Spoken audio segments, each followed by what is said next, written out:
Chapter 19. Evil Whip. When the Kobold Chieftain exploded, items scattered all over the floor. Copper coins paved the floor as well in a copper glow, shining through the entire mine as if celebrating Feng's success.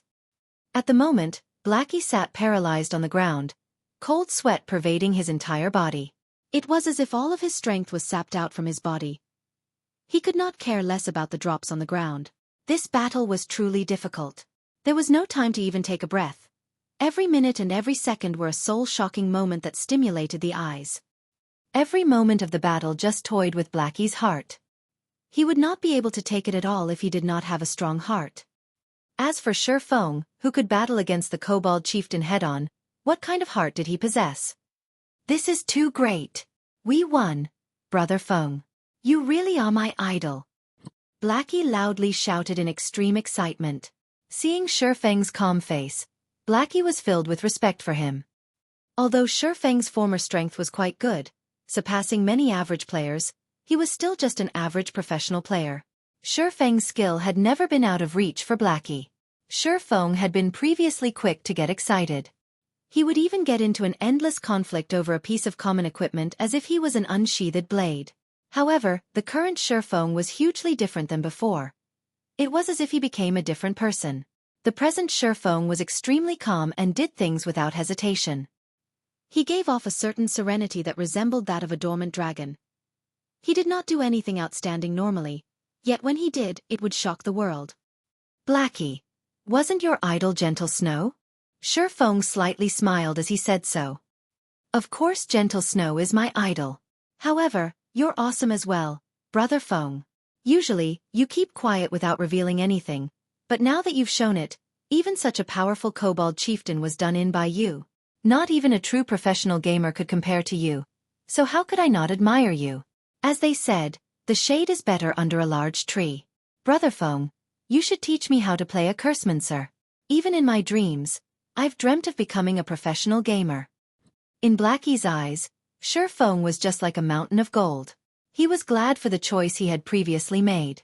If he had gone to Shadow Workshop, he would probably still be a nameless gold farming member. He wouldn't even have the chance to meet an expert. Forget about becoming a real expert. All right. Feng smiled. Blackie's character was just so straightforward. When Feng was fired in his previous life, Blackie had resigned as well, without hesitation. Blackie had given up a job with an annual income of millions just to share the suffering together with him. Naturally, Feng wouldn't betray Blackie. He would teach Blackie whatever he could. Although Feng had not played a Cursemancer before, he had still observed plenty of expert Cursemancers. Feng knew the general direction to develop a Cursemancer, and it was more than enough to give pointers to Blackie. Brother Feng, how do you think I should place my points early on? Do I go full intelligence? Blackie asked. Feng shook his head, saying after some thought, although it isn't bad to go full intelligence during the beginning periods, agility is a must if you wish to become a powerful Cursemancer. Aside from just increasing your movement speed, agility can also increase your casting speed. Cursemancers have very few life-saving skills, are slow runners, and have many skills that require chanting. A Cursemancer's spells are also weak in power. They mainly rely on curses to deal damage. However, unlike elementalists, who are literal cannons, time is required for a Cursemancer to unleash that damage fully.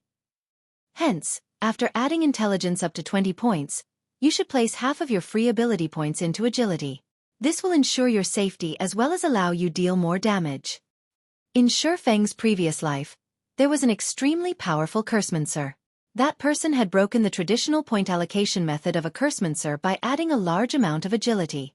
Not only could he deal damage both quickly and fiercely, but he was even more powerful in PK. He had destroyed assassins that were counters to mages. Even in death, those assassins had not landed a single hit on that Cursemancer, breaking the law that stated mages would die if they were closed in by a melee player. After that incident, many Cursemancers had started adding agility, causing assassins to be endlessly depressed as they became bullied constantly by Cursemancers. Blackie nodded his head. He felt that Feng's words made sense, saying with a smile, all right then. After my intelligence reaches 20 points, I'll go full agility. After finished discussing how to add points for a Cursemancer, Feng and Blackie started picking up the drops. The Kobold Chieftain deserved to be a chieftain-ranked monster. Adding on that it was the first kill, its drops were extremely bountiful. It had dropped a total of 8 pieces of bronze equipment. 1 grey giant axe, 2 plate armor, 2 leather armor, 3 cloth armor. Aside from those, there were also 273 coppers and 3 skill books. There was Mock for shield warriors, Silent Steps for assassins, and Evil Whip for cursemancers. Blackie, your luck really is too good. This Evil Whip skill book is rare with an extremely low drop rate. It is also one of the few control and damage skills that a cursemancer has. As long as the skills level is high, it will become a godly skill for grinding monsters. Feng tossed the Evil Whip skill book to Blackie without hesitation. He also gave 2 of the level 2 cloth armor to Blackie. Evil Whip. Cast time 3 seconds. Use 5 thorns to bind a target in a fixed area. As long as the target exits the area and breaks the thorns, every thorn will cause a base damage of 20 points, with an additional 30% spell damage. Cooldown. 20 seconds. Blackie became ecstatic when he saw the skill, learning it quickly. With this skill, his battle standards would be increased by a big leap. After he switched to the 2 pieces of equipment, it was as if he turned from an air gun into an artillery cannon. Blackie's intelligence increased to 20 points, increasing his spell damage to 48, and also activating the hidden basic skill for intelligence, Rapid Cast. Rapid Cast allows the player to skip the chance of spells that are below 1.5 seconds, requiring only action to cast it. Also, allows the caster to better focus on attacking their target. As for the 2 pieces of plate armor, they were the recruit's heavy armor and black steel arm guard. However, amongst these pieces of bronze equipment, Feng only fancied the black steel arm guard's attributes. Black steel arm guard, bronze rank, plate armor. Level 3. Equipment requirements. Strength 9. Defense plus 14. Strength plus 2. Endurance plus 2. Agility plus 1. Durability 20/20ths. The recruit's heavy armor was just mediocre. The level 5 recruit's heavy armor could not compare to the sky armor at all. However, plate armors were still precious, so it could be sold for a good price. The 2 pieces of level 3 bronze leather armor could be sold as well. Amongst these pieces of equipment, the most valuable one was the grey giant axe. It was definitely the darling of berserkers. Grey giant axe, bronze rank. Level 5. Equipment requirements. Strength 15. Attack power plus 21. Strength plus 5. Endurance plus 2. Durability 30/30ths. It was the absolute weapon for violence. If a berserker got a hold of this weapon, their damage would become extremely violent and horrifying. If I could create a hype over this grey giant axe, it would definitely be worth a lot of money, Feng slightly smiled. He had a plan in his heart to make a load of money using the grey giant axe. Afterward, Feng and Blackie returned to the smithy. Master Jack, I've killed the Kobold Chieftain. This is its skull. Feng said respectfully as he took out a kobold skull. Master Jack, who was currently hammering away on steel, glanced at the kobold skull. After he confirmed that Feng had done it, he satisfyingly said, "Not bad, young man. It seems you do have the right to inherit my forging skills." System. Hidden quest, Road of Forging, completed. Player has learned forging. Player has become a basic forging apprentice. Player has obtained the forging talent, Forging Genius. Rewarding 10 pieces of 100 refinement steel. Forging Genius. After a successful forging, there is a fixed chance to increase 2 proficiency points. 2 proficiency points were not to be looked down on. It should be known that a basic forging apprentice making a piece of common equipment only had a 20% success rate. After successfully making the equipment, there was a 40% chance to obtain 1 proficiency point. Now, however, Feng had a chance to obtain 2 proficiency points as long as his forging was successful, increasing his efficiency for promotion to the next rank by several fold. Becoming an intermediate forging apprentice required 1,000 proficiency points. An average player required more than 10 days, at the very least, to become one. Their supply of materials must also be continuous, as the horrifying rate of failure would waste large amounts of materials. With the forging talent, Feng could now save a lot of materials, saving him quite the amount of money. On the other hand, 100 refinement steel was a good support material for making bronze equipment. It could increase the success rate of making a bronze equipment by 10%. With the forging talent and book of forging, Feng couldn't help but wish to start forging equipment immediately. However, he needed materials if he wanted to forge equipment, and in a large amount as well. If he were to collect the materials himself, it would waste too much time. He could only purchase them in bulk. However, that required a lot of money. Not only that, making common equipment would not earn him any money, but instead cause him to lose it. Only bronze equipment could be sold for a good price, but that required forging designs that Feng did not have. Deathly Forest is a must-go. Feng thought about the bronze equipment forging design that could be obtained from within the Deathly Forest. The equipment that could be forged using the forging design was both cheap to make and had very good attributes. In his previous life, there were quite a few forgers who became rich because of that design. Just as Feng turned around to leave. "Young man, you truly make me look differently at you. Even after so many years of forging weapons, it is still my first time seeing a magic weapon." Master Jack called out to Feng. He had sent his gaze towards the pitch-black sword hanging around Feng's waist. Even if the black sword was rusty and looked like a fire poker, it could not escape the eyes of a master forger. Chapter 20. Curse of the Abyssal Blade. Feng was surprised when Master Jack stopped him. "Young man, are you willing to let me have a look at this sword?" Master Jack looked at Feng with eyes filled with a burning desire. His tone was no longer indifferent, but instead a little whispered. Feng was at a loss at Master Jack's sudden initiative request. However, it seemed logical after Feng gave it some thought. The preciousness of a magic weapon, not to mention a famed sword forged by a master smith, went without saying. A famed sword was the lifelong pursuit of every master forger. They would definitely want to experience it after seeing one. Seeing Feng hesitating, Master Jack quickly said, "You can be at ease. I only wish to see it, and I won't let it be for nothing. If you have any requests, do mention them." When Feng heard this sentence, he became extremely excited. This was a master forger. Just by simply forging, he could create a piece of equipment of mysterious iron rank, secret silver rank even. His request was just to have a look at Feng's sword. Feng agreed without hesitation. He passed the Abyssal Blade over to Master Jack. NPCs couldn't steal items from players, so he was completely unworried whether or not Master Jack would do away with the Abyssal Blade.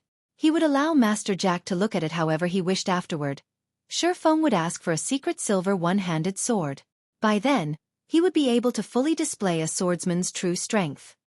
Master Jack held the Abyssal Blade that looked like a fire poker, both praising the delicateness of the blade and marveling at its strength. After looking at it for over 10 minutes, Master Jack unwillingly returned the Abyssal Blade to Feng. "Young man, this is a good and infinitely powerful sword. However, the curse on this sword is extremely evil. The more you unleash the power of this sword, the stronger the curse will get. At the very end, its wielder will become trapped in the endless abyss. It will be too difficult if you wish to control this sword with your strength, and the curse will easily devour you," Master Jack earnestly cautioned. Feng knew about this point. Otherwise, he wouldn't have hesitated for such a long time before binding the Abyssal Blade. "Master Jack, do you perhaps have any methods to weaken the curse?" Feng asked. Although he knew some weakening methods, he did not have the ability to carry them out right now. "Young man, you should know that the master smith Alice's forged this sword. There is only one of it in God's domain, and only one of the other 35 famed swords could match up to it. Many unimaginably terrifying existences were killed in order for these famed swords to possess unparalleled power. After death, these existences were sealed into each sword by master smiths. It was impossible to suppress these swords without extremely great power." Master Jack's tone was filled with unparalleled reverence, but he immediately smiled and said, "However, it isn't that there is no way to weaken the curse." "May I ask what kind of method is there?" Feng quickly asked. "If you wish to suppress a great power, you would need an equally great power to do so. The power sealed within the sword is a curse. If you wish to weaken it, you will need to have sufficiently great luck." Master Jack lamented, "In the continent of God's domain, some stones have gathered the luck of God's domain. These stones are named lucky stones. As long as you have a lucky stone, then you could counterbalance the curse. Although this piece of stone could be found throughout the whole continent, there are only a very few people who could obtain it. Even I have not seen it before. Trying to find one is truly too difficult. If you can find a piece of this stone, then I can help you weaken the curse on your sword.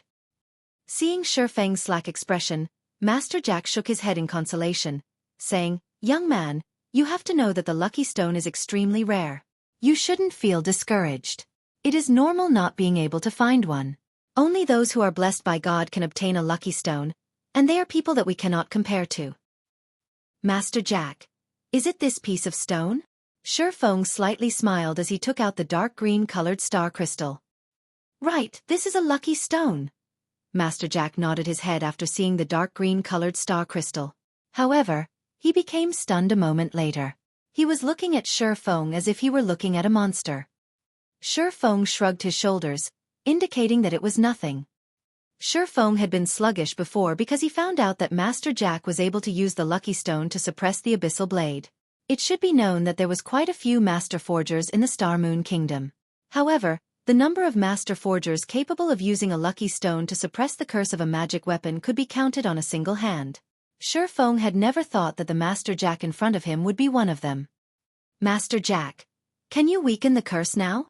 Feng asked with anticipation. After a few moments, Master Jack finally recovered to his previous calmness. Pretending to be indifferent, he said, "Okay, no problem. I can finish it within half an hour." To the side, Blackie held onto his stomach as he tried his best not to laugh. However, Master Jack's stupefied expression was truly too much for Blackie. He had to run off into the forest before laughing loudly. Half an hour later, Feng received the Abyssal Blade. He discovered some changes to the Abyssal Blade's introduction. The Abyssal Blade was personally created by Master Smith Ollises, using the Black Dragon King's fangs as material. It is one of 36 famed swords, and it is ranked 31st. However, this sword has been cursed by the Black Dragon King. Aside from being able to provide the wielder with immense strength, there will be a backlash every so often. However, after being remodeled by Jack using a star crystal, the strength of the backlash has been greatly reduced. If the wielder is unable to suppress the backlash, then the wielder will receive the curse of the Black Dragon King, permanently reducing all attributes by 50%. Feng's heart relaxed by a lot after seeing the description in this paragraph of words. At the very least, the backlash won't be too powerful in a short period of time. Feng stored away the Abyssal Blade. Suddenly, he noticed a lot of messages that had been sent by Lonely Snow. All of the messages asked why Feng had yet to arrive, and how much longer would he need to reach the Deathly Forest. "Blackie, let's go dive into a dungeon." Feng sent a reply message stating that he would come immediately. Because of the issue with the Abyssal Blade, Feng had completely forgotten about the appointed time. He let Lonely Snow wait more than half an hour. However, Feng would make the appropriate compensations within the Deathly Forest. "Okay. I was just worrying that I won't have a chance to try out my new spells," Blackie said excitedly. When Feng and Blackie arrived at the dungeon area of the Deathly Forest, the entire Deathly Forest was filled with people. Level 2 players were everywhere, and many players were forming parties to enter the dungeon. Open party for Deathly Forest, welcoming violent damage dealers, for waiting for 2. Effective party for Deathly Forest, we are just missing a powerful healer, guaranteed to clear. Seeing such a scene, Feng shook his head slightly. He walked towards Lonely Snow, who was waving his arm. In Feng's previous life, the players had been stuck at the Deathly Forest for a long time. The dungeon was only cleared when the majority of players were level 5. "Brother Expert, you're finally here. Those friends of mine are already becoming impatient from waiting. Let us hurry."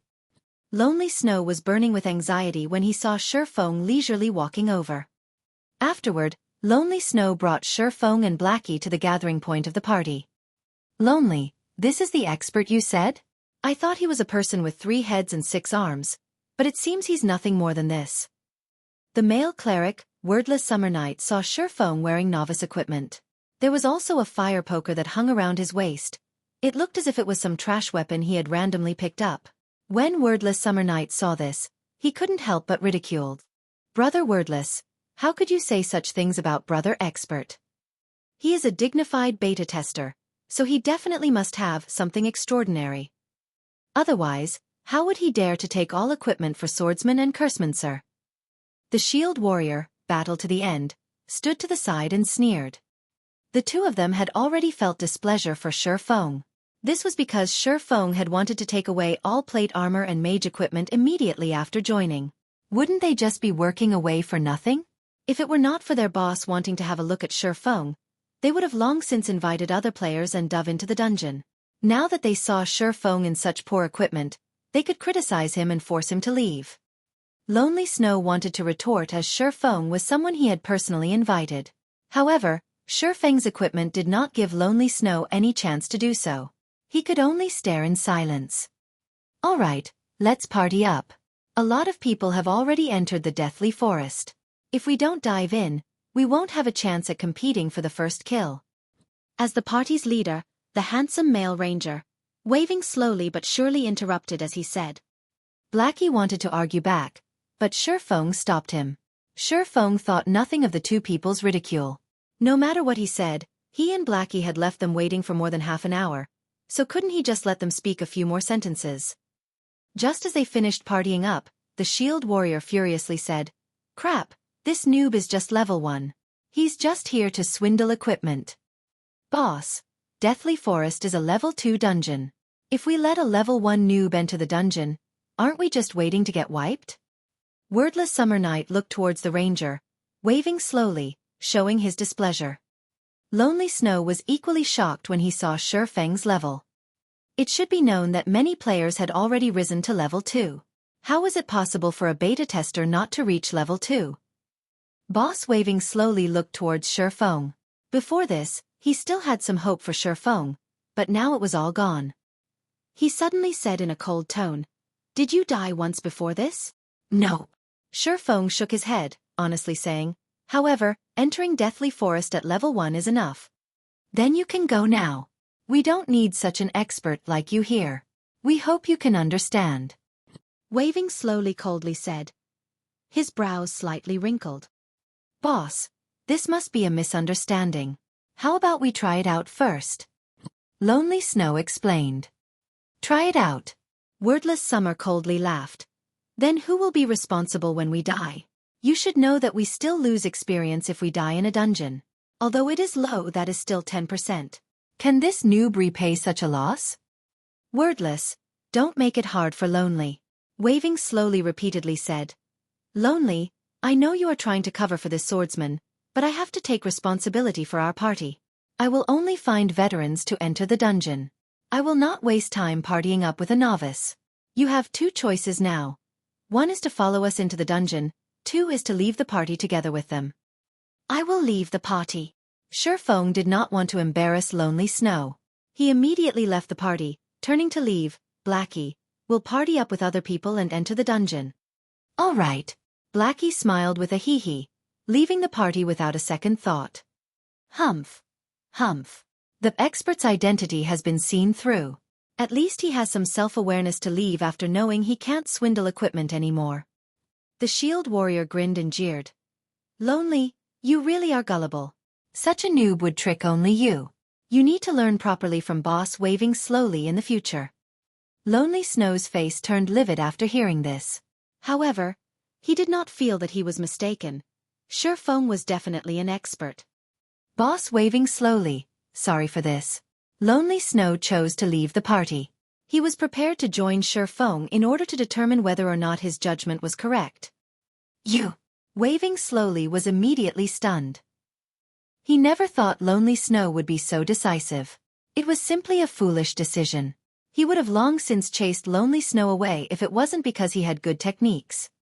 Wordless Summer Night looked towards Lonely Snow, saying with a cold smile, "Lonely, you better not regret the choice you made. You'll regret when we clear the Deathly Forest and obtain great equipment. You'll regret it for 10 years, 20 years that you didn't follow Boss waving slowly." Chapter 21. Crouching Tiger. Hidden Dragon. Being said in such a way by Wordless Summer, Lonely Snow did not give any rebuttals. He only lowered his head and left, chasing after Feng. Waving slowly squinted his eyes. When he thought about Feng equipped in a body of trash equipment, he could not understand what method Feng had used to cause Lonely Snow to follow him. Lonely Snow had even given up on the clearing Deathly Forest. Boss, let's ignore that foolish Lonely Snow. At worst, we'll start looking for people again. There are plenty of level 2 players now, Battle to the End said in disdain as he watched Lonely Snow. Waving slowly nodded his head. Lonely Snow's leaving did not cause any loss to their party. As for Feng creating a party to dive into the Deathly Forest, not to mention clearing the dungeon, nobody would go in with a level 1 player. In front of the Deathly Forest's entrance, Feng and Blackie continuously shouted to recruit people. Open party for Deathly Forest, no rigid requirements. Okay, as long as you're a veteran gamer. 2 waiting for 4. Feng shouted. When everyone heard of it, many level 2 players had run over. It was because Feng's requirements were very low. Many small parties would choose people based on equipment quality. They needed a few pieces of common equipment to pass. However, who would have that many pieces of common equipment in the early periods of the game? Party me, party me. I'm already a level 2 cleric. Party me. I'm a level 2 shield warrior. I also have a piece of level 1 common plate armor guard. In just a moment, Feng had invited 4 people. These 4 people were quite happy originally. There were over 10 people currently present, but only they were chosen. However, after they saw the party leader, Feng's level, they left the party in rage one after another. Fuck, it's just a noob coming to die in the Deathly Forest at level 1. If you want to enter the dungeon, enter it by yourself. I won't accompany you. No wonder there are no requirements for the party. Want us to give you a ride? Not a chance. The 4 people were extremely enraged, and the voices they made were practically roars. Every player at the Deathly Forest could hear it. Hee, even a level 1 player dares boast about entering the Deathly Forest. He just wants to tag along for experience and equipment. Lucky for me, I didn't go over. There are all sorts of birds in a large forest. Who would be foolish enough to enter the dungeon with a level 1 noob? Isn't that just looking to be abused? One after another, the level 2 players laughed at Feng for overestimating himself and for his foolishness. Get lost if you don't wish to party up. We're not begging you all to come. Blackie became enraged after listening to them. Feng's techniques had long since convinced him. Yet these people were calling Feng a noob. Can a noob kill a level 2 rare elite when he was level 2? Can a noob kill a level 5 chieftain when he was level 0? These people were just a group of snobs and idiots. Crap, my knowledge has been widened. A level 1 noob party can be awesome. I really want to see how you 2 gather a full party. The cleric that just left the party said with a cold smile. At this moment, Lonely Snow ran over. When he saw Feng, he hurriedly said, Brother Expert, give me an invite. I want to enter the Deathly Forest together with you guys. I have 2 pieces of common plate armor equipment on me. Defense is 24. All right. Feng immediately sent an invitation. Blackie never imagined that Lonely Snow would actually leave his original party and come to them. He suddenly had a good impression of Lonely Snow. Blackie clapped Lonely Snow's shoulders, heartily laughing. You have good eyes. Don't worry. Following Brother Feng definitely won't be a mistake. Nonsense, nonsense.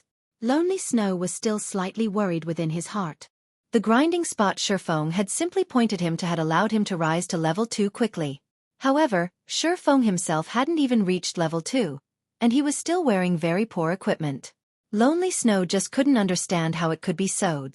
The spectating players by the side all became dumbfounded. There was actually someone who would enter the dungeon with a level 1 noob. This person had good equipment at that. The brand new plate armor and boots on Lonely Snow must definitely be common equipment and not trash equipment. Although Lonely Snow had joined the party, not a single player had joined them after Feng had recruited for over 10 minutes. With just 3 of them alone, it was impossible to enter and clear the dungeon. At this moment, waving slowly but surely brought a group of people. Hee, Brother Expert still hasn't partied anybody? We've already invited another 3 strong members. All of them have at least 2 or 3 pieces of level 1 common equipment. The cleric, Endless Summer Night, said to Feng in ridicule. Waving slowly only sent a glance towards Feng, then moved his sight towards Lonely Snow, saying, You won't have a future if you follow him around. Before we enter the dungeon, you could still consider it over properly. I guarantee that you definitely won't suffer a loss. Afterward, Waving slowly shifted his gaze towards Blackie. Previously, all his attention had been on Feng, having ignored Blackie. Now that he took a closer look, Blackie's clothing looked brand new. Blackie was even holding a blackwood staff. His equipment should be quite good, and he was also level 2, so his technique should be good as well. You're not bad as well. Why don't you join our party? You should know that we are an elite party. It's not something average players could compare to. If we're together, leveling, grinding, and dungeon diving will be easy. Waving slowly looked at Blackie with a smile. Get lost. Trying to poach me over just based on your little party? Blackie scolded as he pointed his blackwood staff at Waving slowly. At the same time, he had selected to display the halo effect of the bronze equipment, saying, "It's just 2 to 3 pieces of common equipment. I have 3 bronze equipment and 2 common equipment." Waving slowly and the others were shocked. They never thought Blackie was that powerful. He actually possessed 3 pieces of bronze equipment. During this period of time, a person having 2 to 3 pieces of common equipment was considered an expert. As for having a piece of bronze equipment, that person would definitely be an expert. Every guild would fight over for that person. However, the Blackie before them actually had 3 pieces of bronze equipment. Waving slowly's party also became surprised. When they saw the halo effect of the bronze equipment, their eyes had nearly popped out of their sockets. No wonder Feng behaved that boldly. Feng had nothing to fear because he had grabbed an expert's favor. Meanwhile, Lonely Snow, who stood beside Blackie, was slack-jawed.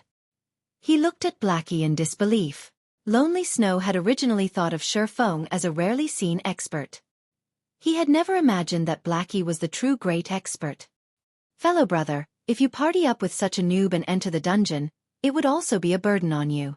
Not to mention failing to clear the dungeon, you might even have to die once. How about you come with us? All pieces of mage equipment from the dungeon are free for you to choose from. Although Waving slowly was enraged for being given such a slap, if he could rope over Blackie, then the chances for clearing the dungeon would become a lot greater. I agree with your views. Joining a group of noobs such as yourselves really will be a burden to me, Blackie chuckled. You? Waving slowly's face turned beet red, furiously saying, then let's see who clears the deathly forest first. Finishing his piece, Waving slowly spun around and left. He did not believe that a party with a noob in it could clear the deathly forest. Humph, he's just a powerful damage dealer entering the dungeon. Does he really think he could clear it? Wordless Summer jealously murmured. Right. We are all veteran gamers. We are definitely stronger in dungeon diving than they are. The shield warrior curled his lips. After Waving slowly's party left, the number of people applying for Feng's party had also suddenly increased. Such an effect was mainly caused by the equipment that Blackie wore. At this period, bronze equipment was definitely the proof of an expert. Even if there was a noob as the party leader, an expert with 3 pieces of bronze equipment could be considered as strong as 2 people. The advantage of having such an expert was definitely greater than an average party. However, Feng was no longer inviting people at random this time. There was a definite requirement. Such an action had caused the 4 players who had left Feng's party previously to regret immensely. How could they have acted on impulse? Now, Feng wouldn't give them a chance even if they wished to join. Just as Feng was fervently recruiting party members. At the southwest part of the Deathly Forest dungeon's entrance, a great disturbance suddenly appeared. Many players had run over, one after another, every one of them having excited expressions. It can't be. Meeting in such a place? Blackie's 2 eyes stared straight ahead. Feng was also shocked. They could even meet such an important figure in a small location like Red Leaf Town. It was just unimaginable. Could it be that Red Leaf Town was a place that had crouching tigers and hidden dragons? Only Feng had never discovered it before? Chapter 22. Recruitment Storm. As more players started going there, Feng's area turned leisurely. Brother Feng, I'm not seeing things right? Or am I dreaming right now? Blackie rubbed his eyes as he asked with uncertainty. Feng was speechless. With a bitter smile, he looked towards the 3-man party that caused this disturbance. The newcomer was not just anybody. She was Blackie's idol, goddess Gentle Snow. Gentle Snow's body was covered in a suit of gorgeous silver-colored plate armor, revealing her fine and curvaceous body. Adding to her angelic beauty and snow-cold temperament, even women's hearts would be moved by her, as well as a large group of men. Even Feng couldn't help but admit that Gentle Snow was the most perfect woman he had seen before, be it regarding appearances, body, or temperament. There was not a single female celebrity who could match up to her. As for the two people on each side of Gentle Snow, Feng was very familiar with them as well. He had seen them before on big news channels. They were all famous experts in God's domain. One of them was also an absolute beauty named Xueqi. If Gentle Snow could be said to possess a perfect body and appearance, then Xueqi possessed a devilishly enticing body and appearance. Every one of her movements was like a temptation that could influence a person's heart. Adding on the fiery red robe that she wore, her body radiated a wild-like charm. Such bewildering charms had caused many men wanting to go over and assault her. If you really did such a thing, however, then congratulations. You've just earned a one-way ticket directly to hell. This was because words such as big breasts, no brains and as delicate as a flower were not applicable to Xueqi. In God's domain, she had another nickname of the Flame Witch. The reason why she held this title was that of the mountain of corpses she had piled up using these male players. There had once been a guild leader of a large guild that had tried assaulting Xueqi. As a result, the guild that had over 100,000 players became no more. Xueqi even hunted their guild leader. The incident only came to an end when that guild leader was killed back to level 0. From then on, the title of Flame Witch had been cast on Xueqi. Compared to the Snow Goddess and Flame Witch, the priestess by their side could only be considered normal. She was not overly beautiful, her techniques were not bad, and she was also within the top 100 rankings of Star Moon Kingdom's priest leaderboard. Two absolute beauties plus a great beauty. Such a combination had created brilliant scenery in the Deathly Forest. Hundreds of players surrounded them, trying to become acquainted with the three women. Unfortunately, the three beauties did not even look at them. Sister Xueqi, these people are really scary. How about we return and level up? The timid Xueqi whispered. Hee, Xueqi, don't be afraid. With Gentle Snow here, even if you give these hateful vulgar men 10 times the courage, they wouldn't dare come over here, Xueqi said with a smile, proudly sticking out her chest. Gentle Snow only nodded her head in reply. Regarding these salivating vulgar men, she did not even place them in her eyes. Although the drops from elite monsters are not bad, the drop rate for skill books is higher at the Deathly Forest. If we don't grind for a few more skill books, we will level up very slowly in the future, Gentle Snow quietly said. Xueqi nodded her head in agreement. Although the three of them had killed quite many elite monsters, the number of skill books that dropped was very little. Until now, the three of them had yet to learn even 3 skills. It was really affecting their strength utilization and grinding efficiency. Effective party for Deathly Forest, looking for a healer and MT, 3 waiting for 3. After taking a few looks, Feng continued shouting. Although Gentle Snow and Xueqi were indeed attractive, Feng was no longer a child. He had seen plenty of beauties, especially after he became Shadow's captain. Many beauties would willingly throw themselves at Feng. As for Gentle Snow and Xueqi, it was good enough to just look at them for pleasure. Such beauties were not something Feng could have thoughts about. His main goal right now was to get down to business. However, Feng's shouting did not yield any replies. Not a single player had even glanced at him. All of them were staring and salivating at Gentle Snow's group of 3. Even Blackie was no exception. His eyes had nearly popped out of their sockets from staring. Feng sighed, helplessly shaking his head and continued shouting and recruiting people. Crap, what is this fool blabbering about? Do you really think anybody would commit suicide together with you in the dungeon? Quickly scram, you level 1 noob. Stop distracting me from looking at beauties. Quite a few players started to express their discontentment. 2 high-quality beauties had already shown up, yet instead of trying to get closer to them, Feng was actually making noise here. What would you do if those beauties were scared off? That person is interesting. He can actually attract the hostility of so many people. Did he do something immoral before? Xueqi revealed a crescent moon-like smile, giggling as she pointed at Feng. Zhao Yueru aimed her eyes over as well. She felt nothing special from Feng. He was even dressed in tattered clothing. Zhao Yueru felt that Feng was just trying to seek attention from the crowd. She suddenly said in disdain, "He is definitely doing so to grab our attention. Let's not bother with him and quickly party up 3 people to dive the dungeon." Regarding the number of men who had tried to attract their attention, there were just too many of them. Zhao Yueru had seen all kinds of methods these men had used before, and Feng's method was not a rare sight at all, but instead outdated. Gentle Snow did not voice out any opinions, only taking a look at Feng. She felt an odd feeling coming from Feng. This was the spirit of a hidden sword. Gentle Snow was especially concerned about the fire poker hanging around Feng's waist.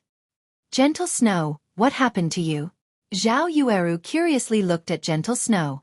She did not understand why Gentle Snow would keep staring at the extremely ordinary Feng. "It's nothing. Maybe it's just my imagination. We should hurry up and recruit some people to dive the dungeon." Gentle Snow shook her head, no longer looking at the fire poker at Feng's waist. Originally, Feng's party already had trouble recruiting for people. However, because of Zhao Yueru's single sentence, nobody else had paid attention to Feng's party, even if his party had an expert present. Feng expressed his helplessness when seeing the hundreds of players queuing up in front of Zhao Yueru. The 3 women's arrival had really bad timing. "Brother Feng, why don't we go over there as well?" Blackie shamelessly suggested. "Scram! What do you take me for?" Feng rolled his eyes at Blackie. This fellow was just too shameless, forgetting friendship after finding love. Instead, Lonely Snow was the better one. He was a truly honest man. In the beginning, Lonely Snow had only taken a few glances but stopped after giving out a few praises. He had even helped Feng in recruiting people by his side. Blackie did not dare to speak again after being scolded by Feng. He could only silently look on in envy at those players in the queue. Over 10 minutes later, Feng still had not recruited a single person. Similarly, Gentle Snow's party had also not recruited a single person. However, in Feng's case, it was because nobody had come to join his party.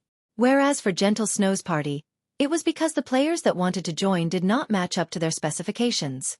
One party was in heaven, while the other was on earth. Feng had no more choices. He could not just continue dragging on in such a way. His time was precious. He could only make exceptions in recruiting. Efficient party for Deathly Forest. We have an expert leading the party, clear in 1 try, no limit to levels, looking for healers and damage dealers, 3 waiting for 3. However, Feng's words had caused many players to send over looks of disdain. Even if you were trying to attract attention, you should have a lower line. Currently, there had already been tens of level 2 players who had died out of the dungeon. Every one of them had said the Deathly Forest was impossible to clear. On the other hand, Feng said his party had no level limits. Then wasn't he trying to say that he only needed 1 person to clear the Deathly Forest? Was this possible? However, Feng's lower line had still attracted some players' attention. Within a few moments, a group of level 1 players had come running over to join. Chapter 23. Tyrant Bear. Tens of level 1 players came running over. The area in front of Feng's party had also started becoming lively. This person is really something. He is so desperate to enter the dungeon that he would even want level 1 noobs. Did he not know that there has already been a level 2 elite party that had returned after dying? Who cares about him? A noob is a noob after all. We won't be able to understand their thoughts. The long queue of level 2 players started laughing one after another at Feng's actions. They all wanted to watch Feng become a joke. Those guys are really interesting. Even I don't have much confidence in clearing the Deathly Forest, yet they actually want to clear it with a group of level 1 players. Zhao Yueru's lips curled up slightly, revealing an exuberant smile as she looked in Feng's direction. Her voice carried a hint of ridicule and disdain. Gentle Snow also sent a glance towards Feng from a distance. Feng's temperament was both calm and confident. He did not become angry from being laughed at. Every one of his movements was very mature, not much different from the experts in God's domain she had seen before. However, she did not understand from where Feng's confidence came. Deathly Forest was Red Leaf Town's first dungeon, And it was also everyone's first time being in touch with a dungeon in God's domain. Their difficulties were an unknown. Even the elite parties of guilds would carefully choose their members before entering the dungeon. On the other hand, Feng did not care in the slightest, as if just gathering 6 players was good enough. Maybe I'm just overthinking things. He's just a level 1 player, so how could he clear the deathly forest? Gentle Snow caressed her elegant hair, her heart no longer thinking about Feng's odd actions. She looked at her hand, at the player information displayed on it. Level 2 Summoner, Magic Attack 28, HP 150, Defense 8, Movement Speed 4. Fail. Next. Afterward, another Cursemancer stepped forward. The person tensely sent his own attributes to the snow goddess, Gentle Snow. On the other side, Feng as well was looking at player data. Although he did not have a lower line, he did have a bottom line. The equipment and levels of these level 1 players were much worse than the level 2 players that Gentle Snow's party were recruiting. However, they were still players. As long as they did not simply add their 8 free attribute points early on, the chance of clearing the Deathly Forest with a 6-man party was very high. As for those shield warriors and guardian knights who solely added strength or weapons job but did not add agility, all of them were rejected. Big brother, please party me. Although I am just a level 1 guardian knight, I have a piece of level 0 common equipment. Also, all 8 of my attribute points are still available. I can completely add them based on your requirements. A youth named Kola pleaded, his eyes filled with expectations. Feng was slightly surprised. A guardian knight that did not add any attribute points could actually reach level 1. It was a masterpiece. It had to be known that guardian knights had very low attack, making the killing of monsters difficult. Normally, they would party up to kill monsters. To increase grinding efficiency, they would add a few points of strength. Otherwise, leveling up would be too slow. Guardian Knight Kola. Kola. Kola. When Feng looked at Kola's face, and also his tall and muscular body, he felt that it was somewhat familiar. Suddenly, he entered into deep thought. His memory seemed to have such a person in it. That's right. It's Tyrant Bear. Feng managed to remember it. Tyrant Bear's name was Kola. Tyrant Bear was the core MT of the first-rate guild, Brilliant Stars. During the early periods of God's domain, Tyrant Bear was constantly unsuccessful. He was even kicked out by third-rate guild, Heaven's Crown. After entering Brilliant Stars, Kola suddenly started to shine. He turned from being a normal party's MT into the core elite party's MT in the guild. He was ranked 15th on the Guardian Knight leaderboard of Star Moon Kingdom. Kola was known for both being able to attack and defend. Feng had never thought that the Tyrant Bear would run up to him on his own. Kola was such a shy person as well. It was totally different from the Tyrant Bear of 10 years later. Suddenly, Feng had an idea. Currently, the Tyrant Bear had yet to join Heaven's Crown, not to mention Brilliant Stars.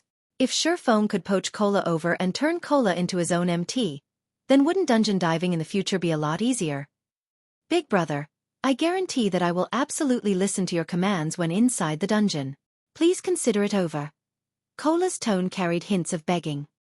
Feng had nearly let loose a laugh. The great Tyrant Bear would actually speak in such whispered tones just for a position in the dungeon. However, Feng still held it in. The level 1 players that had come here all held hopes of getting lucky.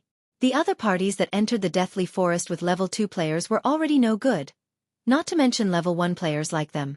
If they could enter once into the Deathly Forest and fortunately obtain 1 or 2 pieces of equipment, then it would be of great help to their future development. At that time, entering into a large guild would become much easier. Alright, I can add you in. Feng's face turned grave as he said, however, you should know that bringing a level 1 noob like you into the Deathly Forest isn't easy. I can't just carry you through the Deathly Forest, and then after you get equipment, you join some other elite parties. Wouldn't I just be striving for nothing? When Feng finished his speech, quite a few level 1 players had suddenly sent over looks of disdain. Weren't you also a level 1 noob? However, Feng did not care about what these people felt. He continued saying, I wish to form a stable party. Even if we need members, it would be with stability as the priority. If you wish to enter the dungeon, you need to be prepared for the long term. When I call you for dungeon diving, you must come. You cannot reject because you have some other matters. So what will be your choice? When the other players heard Feng saying so, they suddenly turned quiet. Feng's intentions were very clear. If you wish to enter the party, then you won't be able to join other parties in the future, not to mention joining a guild. Everybody knew that entering a guild was the best method to increase your own strength quickly. Currently, they did not have the qualifications to join any of those guilds. So they were here to try their luck, hoping to obtain 1 or 2 pieces of equipment. They might even be able to join those guilds afterward. So, how would they be able to give up their chances of entering a good guild just to enter a dungeon? Cola had also never imagined that Feng would give such a demand. However, it was still reasonable. You couldn't just expect other people to bring you up, then leave when you become strong. However, Feng lacked the persuasiveness when he said these words. At this moment, Blackie stood out and furiously said, "Just looking at you noobs, there is nobody that would want you down in the dungeon. And you still wish to join a guild in the future and enjoy their benefits? Are you thinking yourselves as experts, or are you taking us for idiots?" Cola thought what Blackie the expert had said made sense. Even a level 2 expert with 3 pieces of bronze equipment was in this party, whereas Cola himself was just a novice noob. So, what right did he have to complain? Many thanks for Big Brother Expert's pointers. Little Brother will definitely strive to fulfill his own role. Cola continuously thanked Blackie. Blackie felt somewhat uneasy from being thanked and referred to as an expert by Cola. Blackie was just a complete imposter of an expert. However, being called such by someone made Blackie want to become an expert in God's domain even more. Blackie, beautifully done. Feng stretched out a thumbs up, quietly praising Blackie. Feng never imagined Blackie would tame the Tyrant bear just like that. The Tyrant bear had also called Blackie a big brother with a face full of respect. Blackie suddenly became confused. He did not understand what he had done that was worth being praised by Feng. However, he was still very happy. At least he had done something for Feng, although he didn't know what he had done exactly. Over 10 minutes later, Feng finally gathered 6 players. They could start dungeon diving now. Chapter 24, Hell's Roar. Although Feng's party was gathered, the observing level 2 players had started laughing. They were not laughing because all the players Feng had invited were level 1. Instead, the jobs that were in the party were just too exotic. They couldn't help but laugh out loud. This noob really is something, and even I am starting to admire him. They're simply a suicide party. I really pity that expert for actually bringing along such an exotic player. The expert had even agreed to let him be the party's leader. The queued-up level 2 players started a debate, and there were quite a few players who were holding their stomachs while laughing loudly. He is just playing to the gallery. Zhao Yueru wrinkled her brows slightly. She turned her head away after taking a look at Feng, her heart slightly discomfort. Before, she would be the focus of everyone wherever she went. Today, however, everyone's attention was on an inconspicuous noob like Feng. Although everyone was jeering at him, he was still their focal point. All right, Yueru, we should hurry and gather enough people. If we waste any more time, we will be left behind by the frontline players. Although Gentle Snow felt that Feng seemed to be an expert regarding levels, methods of recruiting people and such, he was just too far from being referred to as an expert. As for the notion of inviting Feng into their guild, it was no longer present now. Their Ouroboros only accepted experts. Got it. Zhao Yueru turned towards the swordsman in front of her. With a little vengeance she directly said, "Data's not bad, but too bad we don't want a swordsman." The swordsman suddenly became spiritless. How could he not see what Zhao Yueru meant? Subsequently, he turned his head and glared at the distant Feng, his eyes filled with hatred. Meanwhile, Feng, who knew nothing about what has happened, was currently activating the Deathly Forest. System. Please select activation difficulty. System. Normal. Hard. Hell. Feng chose Hell without hesitation. Suddenly, the transfer passage in front of the Deathly Forest changed. It changed from a silvery gray color to pitch black. At the same time, a flickering skull that had its mouth wide opened could vaguely be seen. Meanwhile, the party members of Feng's party all received a notification. System. You have chosen Hell mode of Deathly Forest. Death penalty increased by 100%. Suddenly, the faces of the members of the party turned deathly white. Death penalty increased by 100%. Doesn't that mean if they died within the dungeon, they would lose 20% of their EXP? 1 or 2 hours of effort were required to make up for that EXP. Brother Feng, you chose the wrong one. Aren't we going down the normal dungeon? Blackie hurriedly walked over and whispered a reminder. Nothing's wrong. It's hell mode. What would I be doing here if it isn't to dive hell mode? Feng snapped. The drop rate for forging designs was extremely low.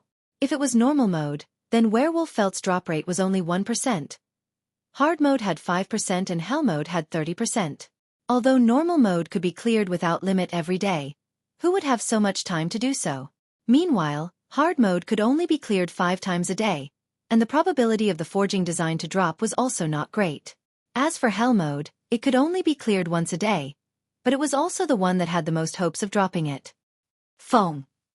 Brother Feng, what are you saying? Hell mode of the Deathly Forest? Just look at our party. It is problematic to even clear normal mode, not to mention hell mode, Blackie panicked. Before, he had already seen several elite parties that had returned after dying. According to what these people had said, the monsters in the Deathly Forest were extremely strong. Their intelligence was extremely high as well. It was impossible to beat them without reaching level 4 or 5, so they had all left after giving up. If they dove into a hell mode dungeon now, with noobs like them, that would truly be going down into hell. Relax. If I weren't certain, even I wouldn't do it. Feng clapped Blackie's shoulders, saying confidently with a smile. Alright, let's go inside then. Feng led the party by entering first, followed by Blackie. Lonely Snow had also entered with a dazed head. He was prepared to tread this path to the very end. As for the remaining 3, they hesitated for quite some time. We better go in. The expert has already gone inside, so what do we, level 1 noobs, still have to be reluctant for? Moreover, we're entering the hell mode of the Deathly Forest. Even mentioning it would be a glory, Cola encouraged. The other 2 felt that it made sense and had also followed into the dungeon. Meanwhile, the area in front of Gentle Snow's party was completely silent. All of the level 2 players were stunned. They were not just shocked, but thunderstruck.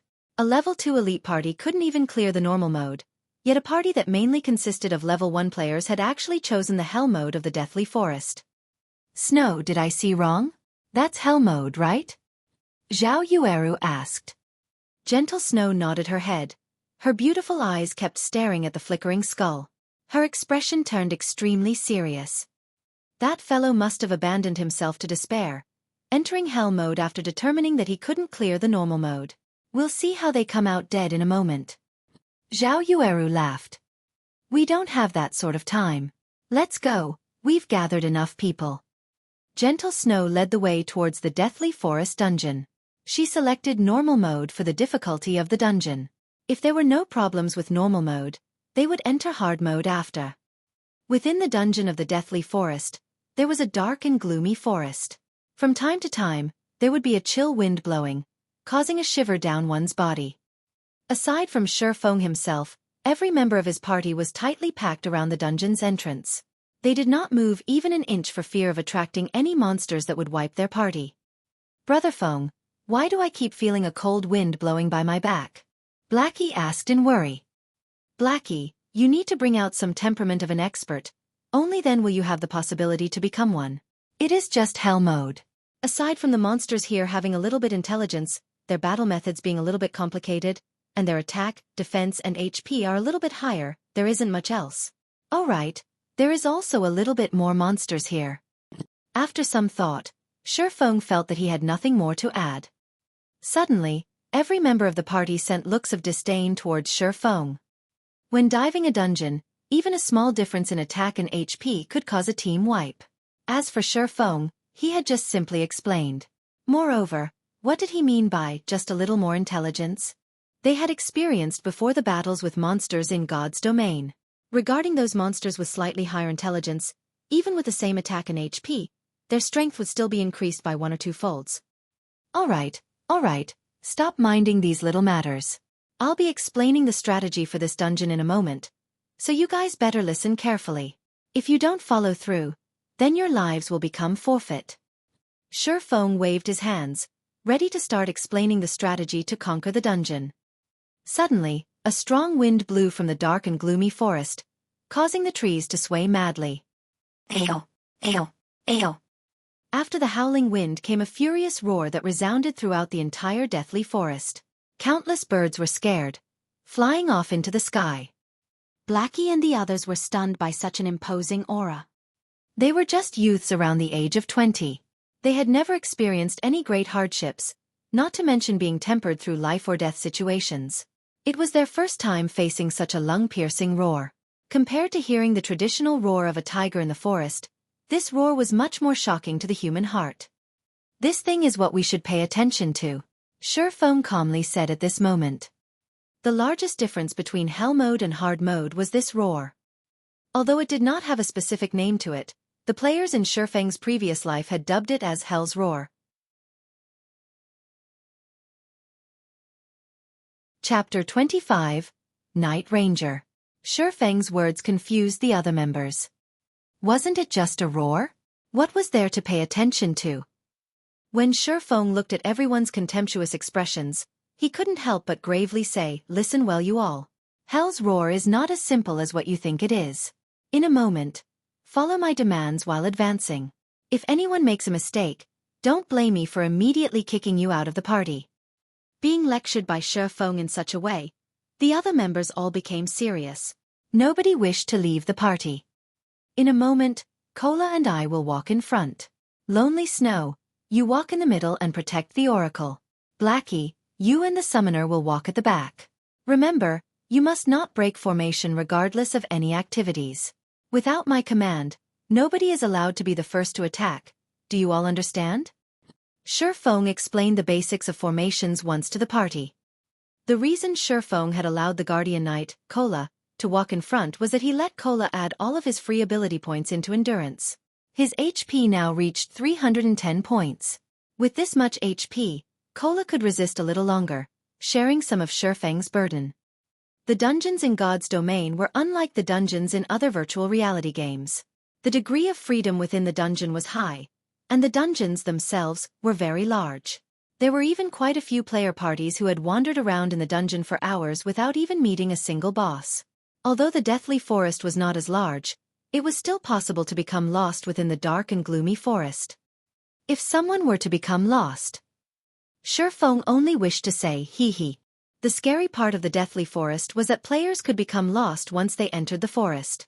Eventually, the players would mysteriously die one after another.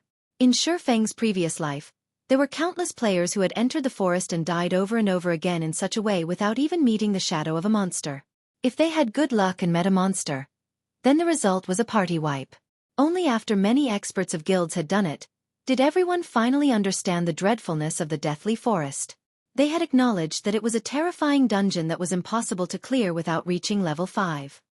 When Shadow Guild reached level 5, they had organized hundreds of players to scout out the paths in the deathly forest. They had paid over hundreds of lives to finally have a clear understanding of the deathly forest's map. The entire deathly forest had 36 paths.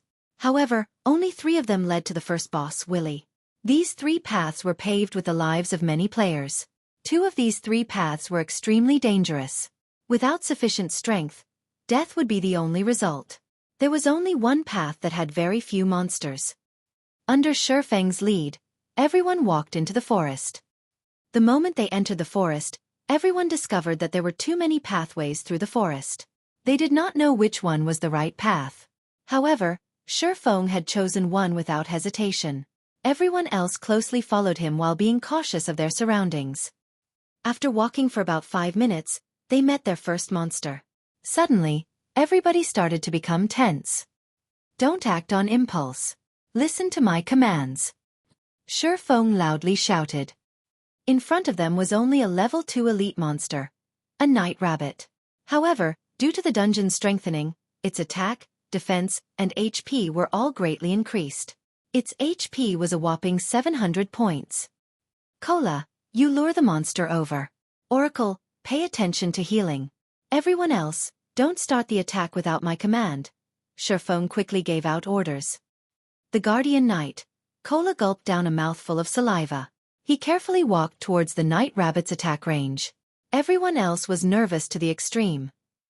Although this was only a level 2 elite, they were currently in the hell mode of a dungeon. However, everyone's nervousness was for naught. The moment the Night Rabbit with a person's height saw Cola, it immediately dashed over. Cola had very successfully lured the Night Rabbit over. Moreover, he did not panic when he lured it. He retreated while using his shield to block the Night Rabbit's attacks. However, even though every attack landed on the shield, the damage was still terrifying. Just a single hit dealt 42 damage. By the time Cola returned to the front of the party, his HP had already dropped by a third. The Oracle, whose name was Drowsy Sloth, had good awareness. He had given out healing the moment Cola entered his casting range. However, every heal could only add 24 HP to Cola. It was completely not enough to stop Cola's HP from falling. Brother Feng, are we still not attacking? Blackie was slightly nervous. At this moment, Cola's remaining HP did not even reach 1/3 of its total. Bringing an Oracle into a dungeon was just a complete mistake. Amongst the healer jobs, Oracles had the weakest healing abilities. However, since Feng had chosen so, Blackie could only acknowledge it. Now that their MT was close to death, it would be unacceptable if they still did not attack. Hold on, Feng resolutely said. Time passed bit by bit. Cola continuously used his shield to block the claw attacks of the Night Rabbit, whereas his HP continuously decreased. Cola only had 20% HP remaining, yet Feng had yet to give out the command to attack. Just when everyone thought that Feng wanted to give up on Cola, a flying arrow pierced through the forest, shooting directly for the party's Oracle, Drowsy Sloth. Lonely Snow had not reacted at all as Drowsy Sloth was struck directly on his chest. A very great damage of -123 points appeared. At this moment, Feng shouted, Sloth, use life payment. Use the damage you received to heal Cola. Blackie, hold back the Night Rabbit to let Cola recover. Lonely, come with me. Everyone else attacks the Night Rabbit. Oracles were indeed the weakest regarding healing. However, Oracles had high HP. They would not be easily one-shot. Also, Oracles had two skills when they first start out. One was Life Prayer, while the other was Life Payment. Life Payment could turn the damage received by the user into a heal to be used on other players. In the early periods of the game, healers did not possess many skills or equipment. In regards to such a situation, Oracles had a greater advantage over other healers when entering the Deathly Forest. It was the reason why Feng had given up on choosing a priest over an Oracle. After finishing his piece, Feng rushed into the forest. Do you think I will let you run away? Feng coldly said as he looked at the dark shadow running through the forest. Wind Blade. Feng turned into a phantom, chasing directly forward. The reason why Feng did not let anyone attack the Night Rabbit was to use Cola as bait. Feng wanted to lure out the dark hand hiding behind the scenes. Although the Night Rabbit looked terrifying, an elite party could face up to 2 or 3 of them at once without any problems. However, in Feng's previous life, the reason why even a level 5 elite party could be party wiped was that of the dark shadow in front of Feng. This dark shadow used the Night Rabbit as bait, luring players into attacking it. The dark shadow, on the other hand, would ambush the healers from behind. As the Night Rabbit was occupying everyone else, there was no way to save the healer. In the end, everyone died. Inside the Deathly Forest, if players did not deal with this fellow, the result would be a party wipe. With the increased movement speed from Windblade, Feng quickly caught up to the dark shadow. Feng waved out 3 sword slashes, sealing the dark shadow's path of advance. The black shadow knew that it could not escape. It immediately turned around, unsheathing a pair of knives to block Feng's attack. Dang, dang, dang. With the Abyssal Blade, Feng's strength was frighteningly high. His attacks caused the dark shadow to take 3 steps back, and each step it retreated would be followed by the damage that was over -10. In the end, the dark shadow revealed its figure under the moonlight. Night Ranger, Special Elite. Level 2. HP 1458/1500. Seeing the Night Ranger being repelled, Feng immediately used Abyssal Bind without giving him a chance. 9 pitch-black chains appeared to bind the Night Ranger, preventing him from moving for 3 seconds, and his defense reduced by 100%. Thundering Flash. Chop.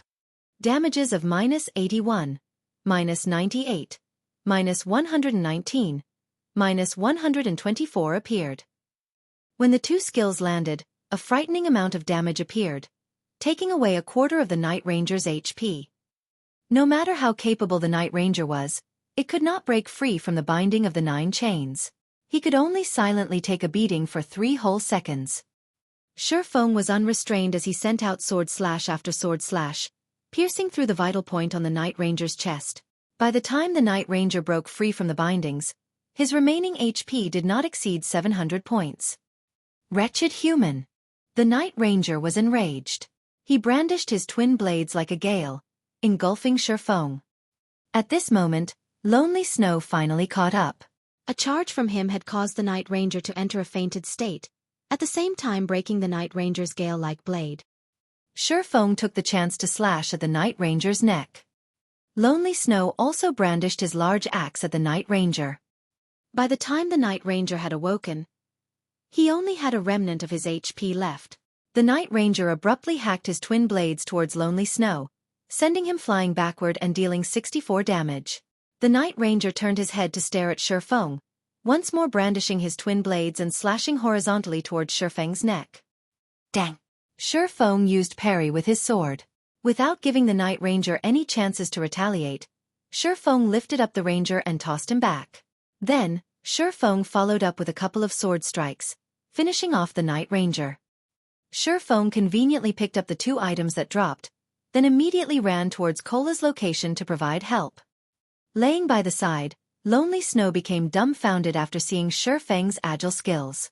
His heart filled with shock, Lonely Snow had even forgotten to follow Feng to support. There was such a way even to kill monsters? Chapter 26. Miraculous Technique. By the time Feng returned to the party, the elite Night Rabbit only had 1/3 of its HP remaining. Everyone had coordinated properly. Cola tanked in the front alone, while the others vigorously dealt damage. However, to control aggro, Blackie did not madly deal damage. Instead, he used Evil Whip to pin down the Night Rabbit, giving Cola some breathing space. Cola's performance was also very good. He steadily tanked the monster, and he also had good control over aggro. Cola was not at the level of a novice, but there was still a long road ahead before he became an expert. Cola, don't always try to block with your shield.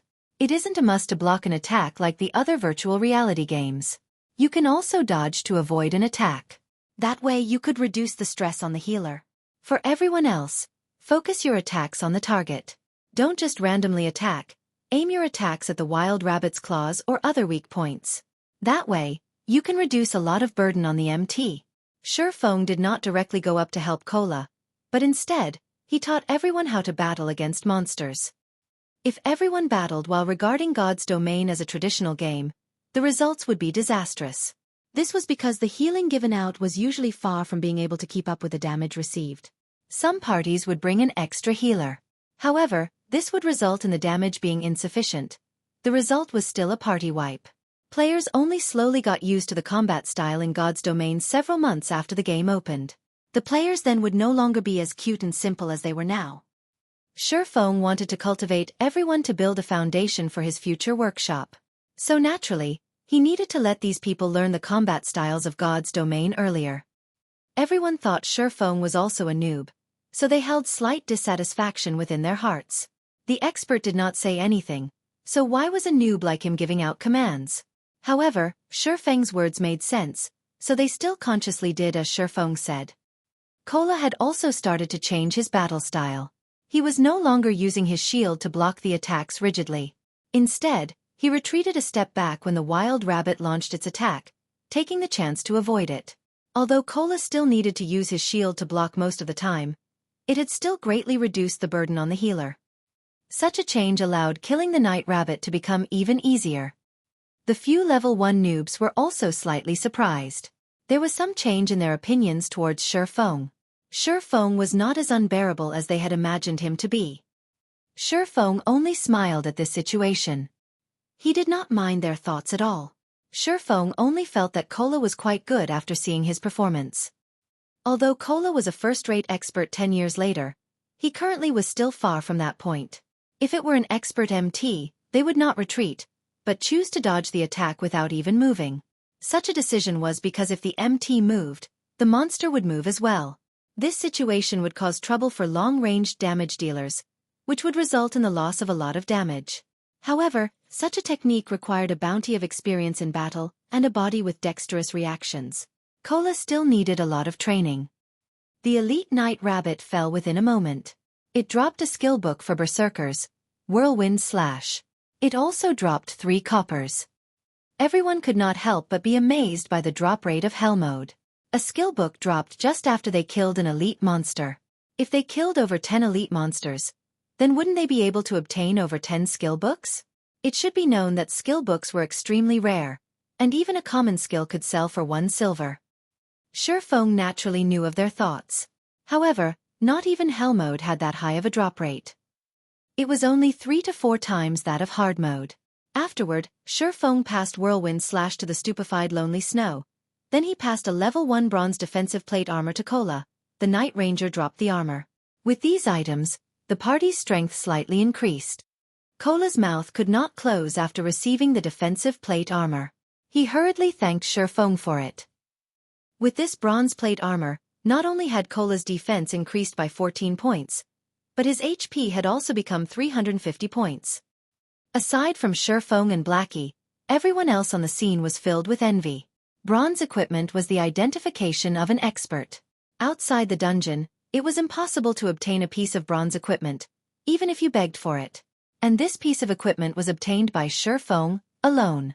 Yet, Feng gave it to Kola without hesitation. Everyone's opinion towards Feng changed quite a bit. They felt such a party leader was not bad at all. Feng was unlike the other party leaders who would prioritize themselves when equipment dropped. As for bronze equipment, forget giving it away to a temporary party member. They would definitely keep it for themselves. Afterward, everyone followed Feng as they advanced. Although the dark and gloomy forest was scary, everyone was no longer as nervous as they were before going through a stimulating fight.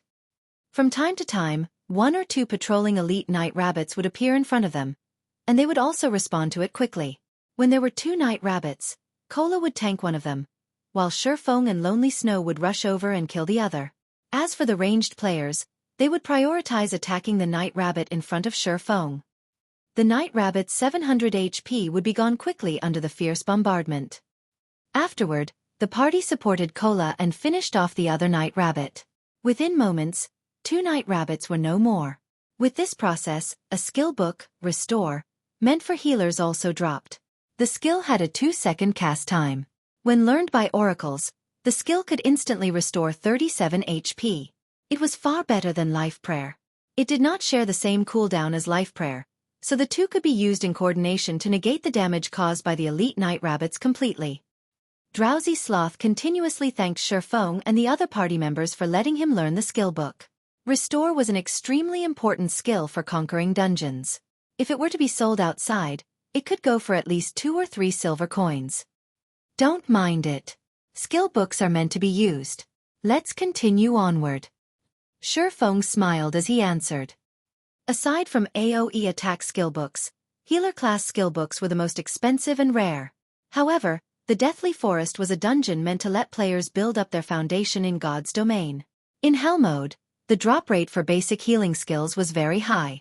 In Feng's previous life, he had obtained 4 healing skill books just after entering Hell Mode of the Deathly Forest once. It was not considered valuable. After more than an hour, Feng's party arrived at a flat grassland. They had finally met the first boss of the dungeon.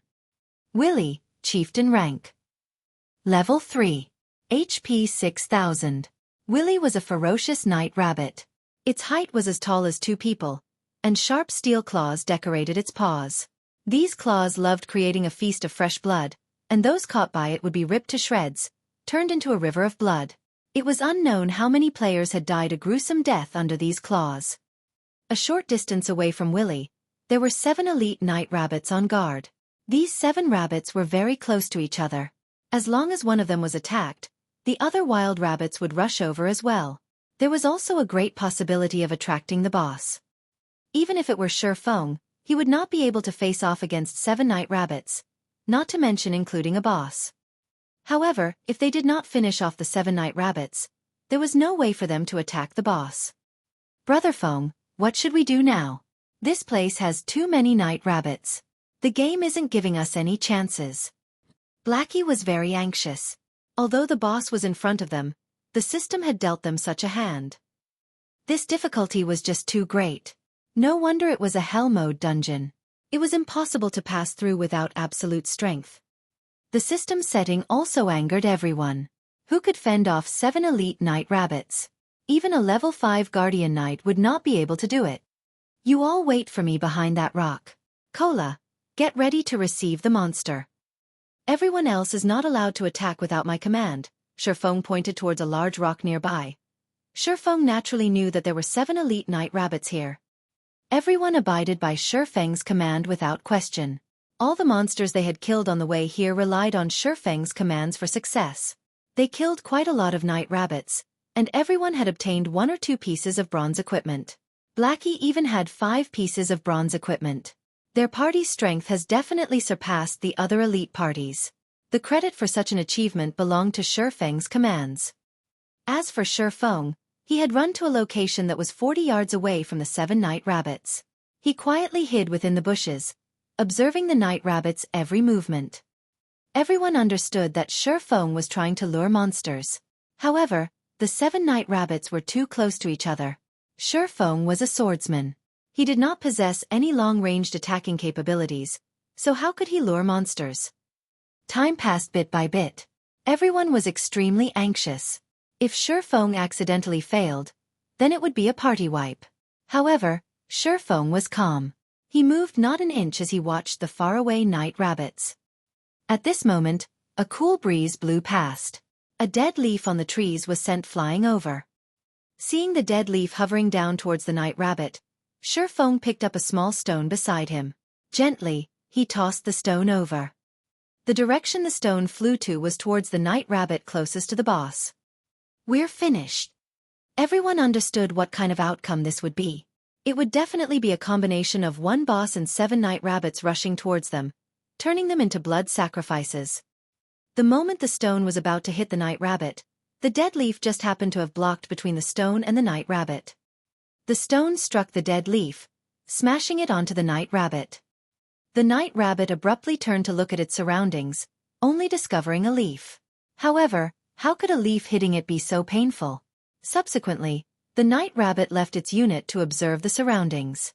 It looked around aimlessly, not knowing what it was trying to find. It had unknowingly moved over 20 yards away from its unit, and it was still moving further and further away. Too godly. Lonely Snow could not help but exclaim. His eyes had nearly popped out of their sockets. Everyone else had dumbly nodded as well. What kind of accurate judgment and aim was required to hit the dead leaf while hitting the night rabbit, and thereby confusing the night rabbit's hatred, causing it to look for its target blindly? Even calling it as an ultimate skill was not excessive. Was Feng really a noob? He couldn't be some gaming god here to make a fool of them, right? Summoner, the rest is up to you. Feng walked to the rock's location. He looked at the summoner, clapping the person's shoulders as he spoke, smiling.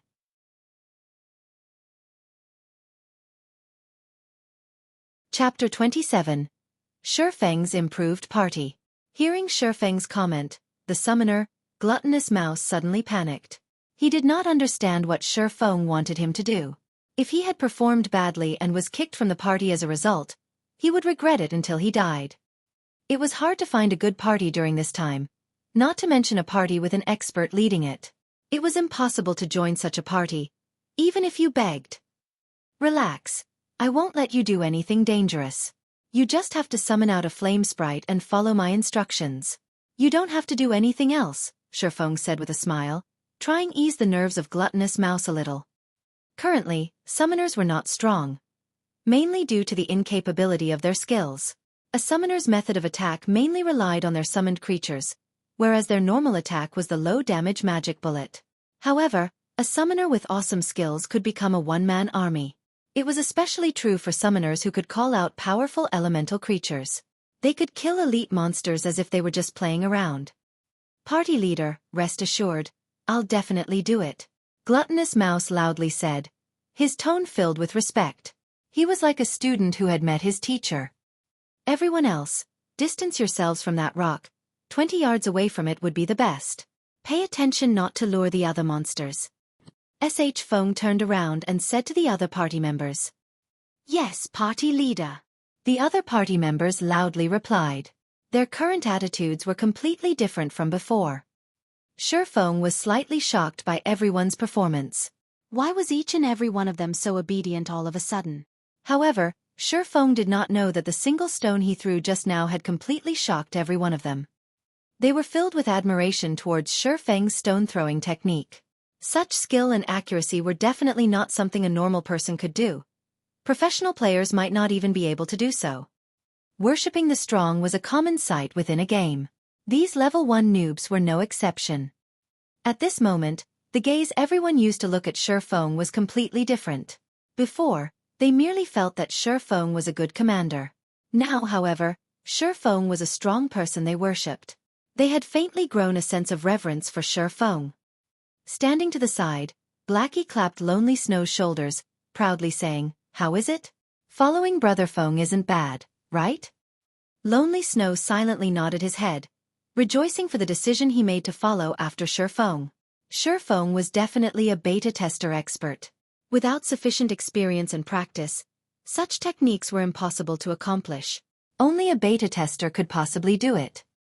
Ha ha ha. What do you plan to do in the future? Blackie suddenly asked.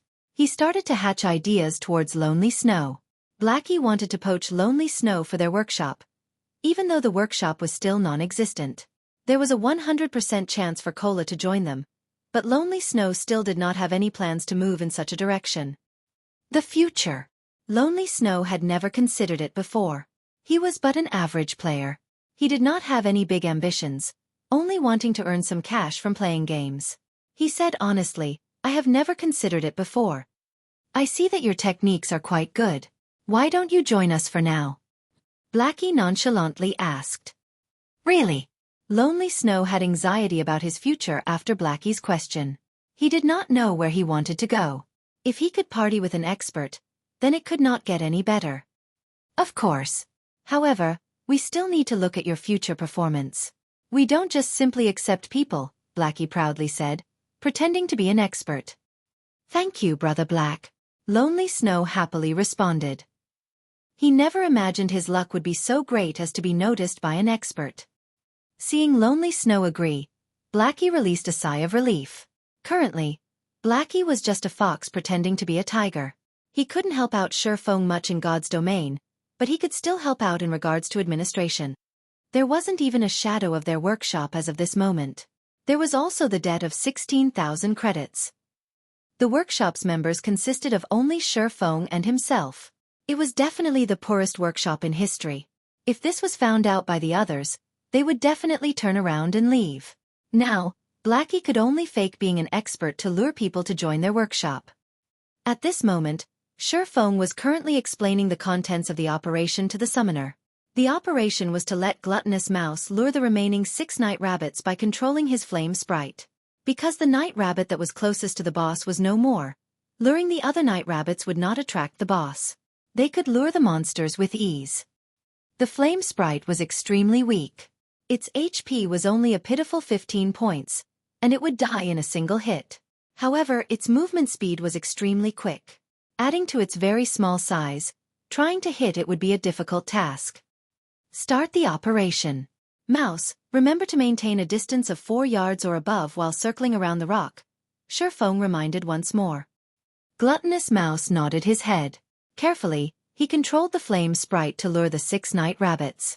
When the sprite entered the 35-yard distance, the nearest elite night rabbit discovered the flame sprite.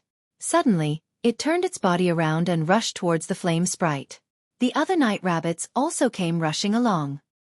Seeing the night rabbits taking the bait, Gluttonous Mouse immediately controlled the flame sprite and ran. The 6 night rabbits were in hot pursuit, but their speed could no match for the flame sprite. In a moment, the flame sprite had arrived beneath the large rock. It had lured the 6 night rabbits over and started circling around the large rock. On the other side, Cola had already aggroed the night rabbit that had left its unit. Cola interchanged between blocking and using his new skill, Divine Strike. With the effects of 2 pieces of bronze equipment, a single hit from Divine Strike had caused 26 damage. It was a lot higher compared to the 11 or 12 damage caused by a normal strike. Also, Divine Strike had the added effect of increasing hatred. It became a lot easier to hold aggro. The night rabbit was killed off within a short moment. It dropped 5 coppers. After this night rabbit was handled, only the 6 night rabbits that kept on circling around the large rock remained. I'll lure the night rabbits. Cola, pay attention to pull the monster.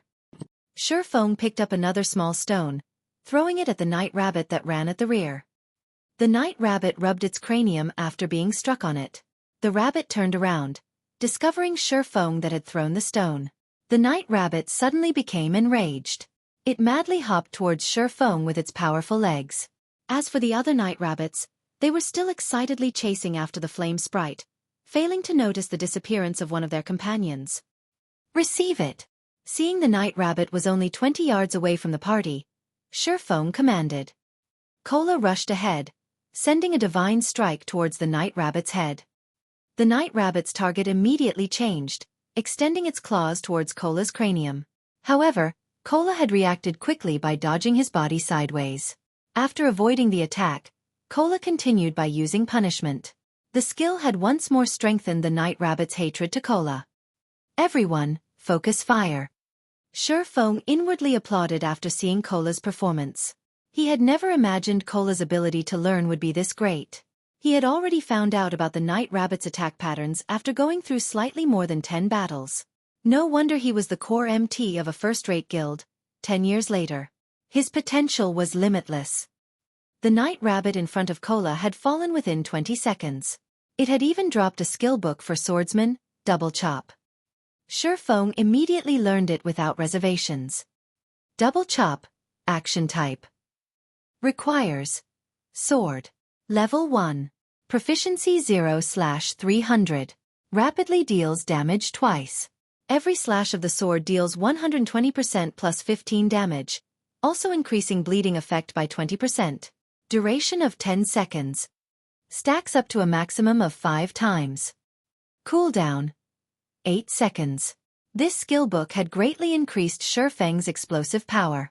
As for the problem of getting used to the skill, it was non-existent for Feng. After playing for 10 years as a swordsman, the skills belonging to the job were deeply ingrained into Feng's bones. As long as Feng got a hold of these skills, he would be able to utilize them to their greatest potential. Feng had also lured the remaining 5 night rabbits over, one after another. The party had killed the rabbits one by one, and following the death of the final night rabbit, a golden glow appeared around Feng's body. He had risen to level 2. At the same time, the 5 night rabbits had contributed to the party a piece of bronze plate armor for guardian knights. The equipment increased Cola's HP to 390 points and his defense to 56. It had also increased Cola's ability to resist against the night rabbit chieftain, Willy.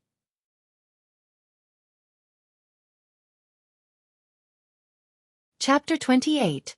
The Horror of Hell Mode. With the elites that were on guard all dead, only the boss, Willy, remained on the open field. At this moment, Willy was laying on the ground, sleeping. It would scratch its back from time to time, completely unaware of its missing henchman. Everyone, recover for now. I'll explain the method to raid Willy in a moment. Feng wanted everyone to ease up first. It would not be easy to face off against Willy. The fight would require a high degree of concentration because a single mistake would cause everyone to be buried together. Hearing Feng's command, everyone sat down to recuperate. They ate and drank to recover to their best state. Feng's finger waved and shook as he called up his attribute panel. He had recently reached level 2. Because of the Abyssal Blade, the free attribute points he obtained exceeded other players by 2 points. The choices he could make with his points were slightly more than the average player. In the initial period, it was sufficient for the agility of a swordsman to reach 20 points. However, Feng increased his to 30 points. There would be a fixed increase in the body's flexibility when agility reached 30 points. Subsequently, Feng added the remaining points into strength, making it easier for him to contend with the boss. Feng had on him 3 pieces of bronze equipment, a mysterious iron ring, and a magic weapon. Feng attributes had basically reached his own requirements. Character: Yi Feng, human. Affiliated kingdom: Star Moon. Title: Might of 8,000. Job: Swordsman. Level: 2. HP: 520/520. Attack power: 88. Defense power: 39. Attack speed: 15. Movement speed: 13. Attributes: Strength 32, Agility 30, Endurance 24, Intelligence 13, Vitality 13. With such attributes, Feng had more confidence dealing with Willy. Seeing everyone recovered, Feng started explaining, Willy has 2 skills. One of them is Killing Feast. When used, Willy will ignore hatred and randomly attack the nearest players. Blackie and Lonely, you two have to pay attention to your positioning. The other skill is Death Claws. Cola, you have to distance yourself from the boss before this skill is used. Lonely Snow, pay attention to interrupt the boss. I'll remind you when the time comes. Another point to take note of, Willy is very smart, so don't keep on using the same attack pattern. Alright, that's it. If we're ready, then start the battle, Cola. Brother Feng, is there nothing else we have to pay attention to? Blackie walked up to Feng's side, whispering. This place was the hell mode of the Deathly Forest. Not everyone was an expert, as well. However, Feng's explanation was so simple that it made them feel conquering this boss was very easy. However, there were so many elite parties which had died inside normal mode, so how could hell mode be so simple? Party leader, are there no details we need to pay attention to? Everyone was very worried. They all held anticipation in their gazes as they looked towards Feng, hoping that he would speak more about the finer details. They were noobs, so there were a lot of things they did not understand.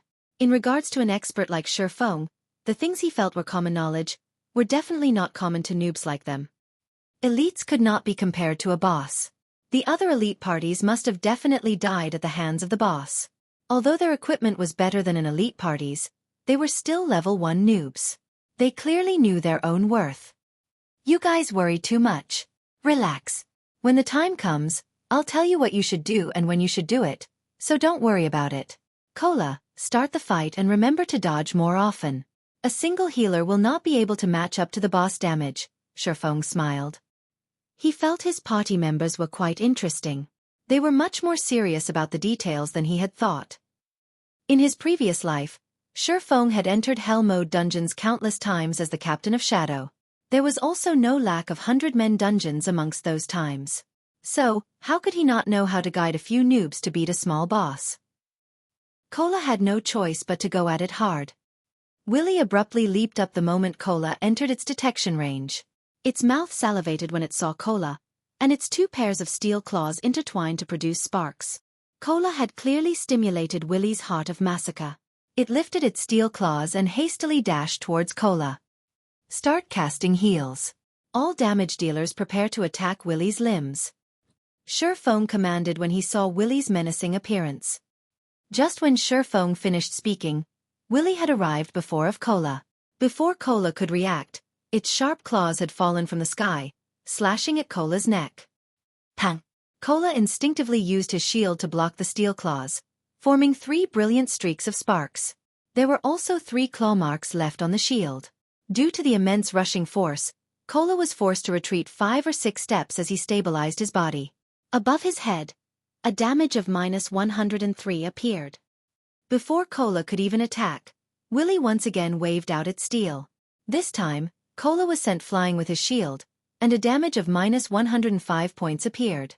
Only at this moment did the heal land on Cola, recovering 43 HP for him. It was a truly insignificant amount when compared to the damage Cola received. Everyone was shocked. The movement speed and damage of the boss was too horrifying.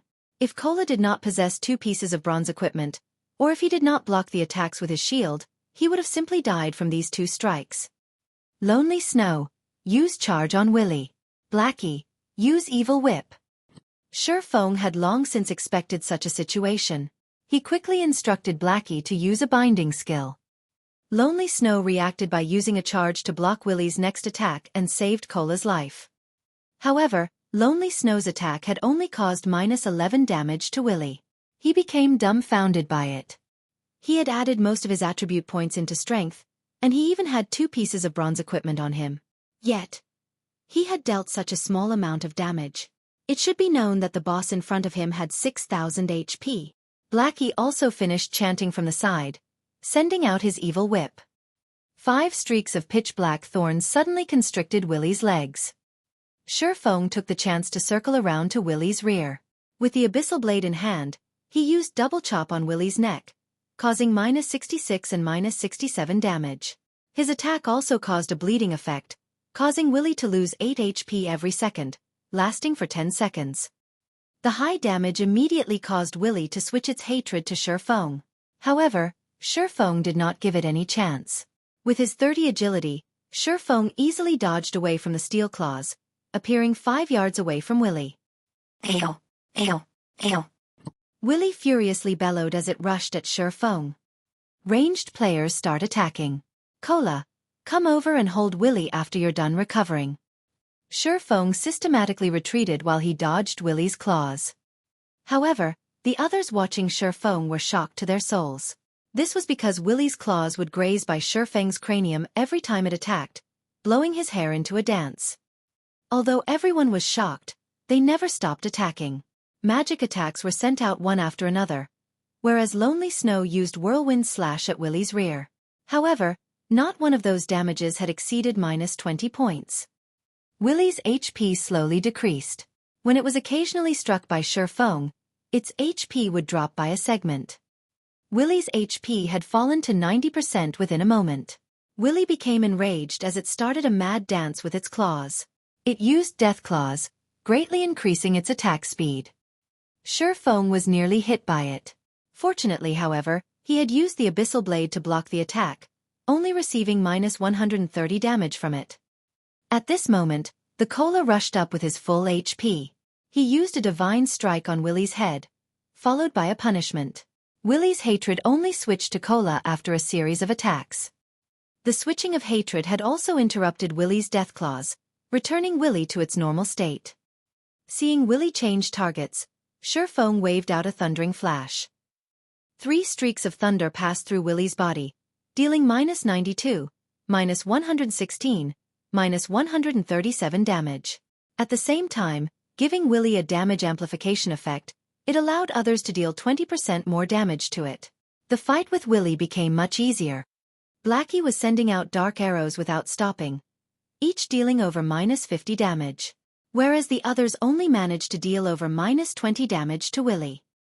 Being given a painful beating, Willy was just about to turn around and attack Feng when Cola used both Divine Strike and Punishment once more. Willy's hatred was quickly pulled back to Cola. When Willy turned back to Cola, Feng used a chop on it.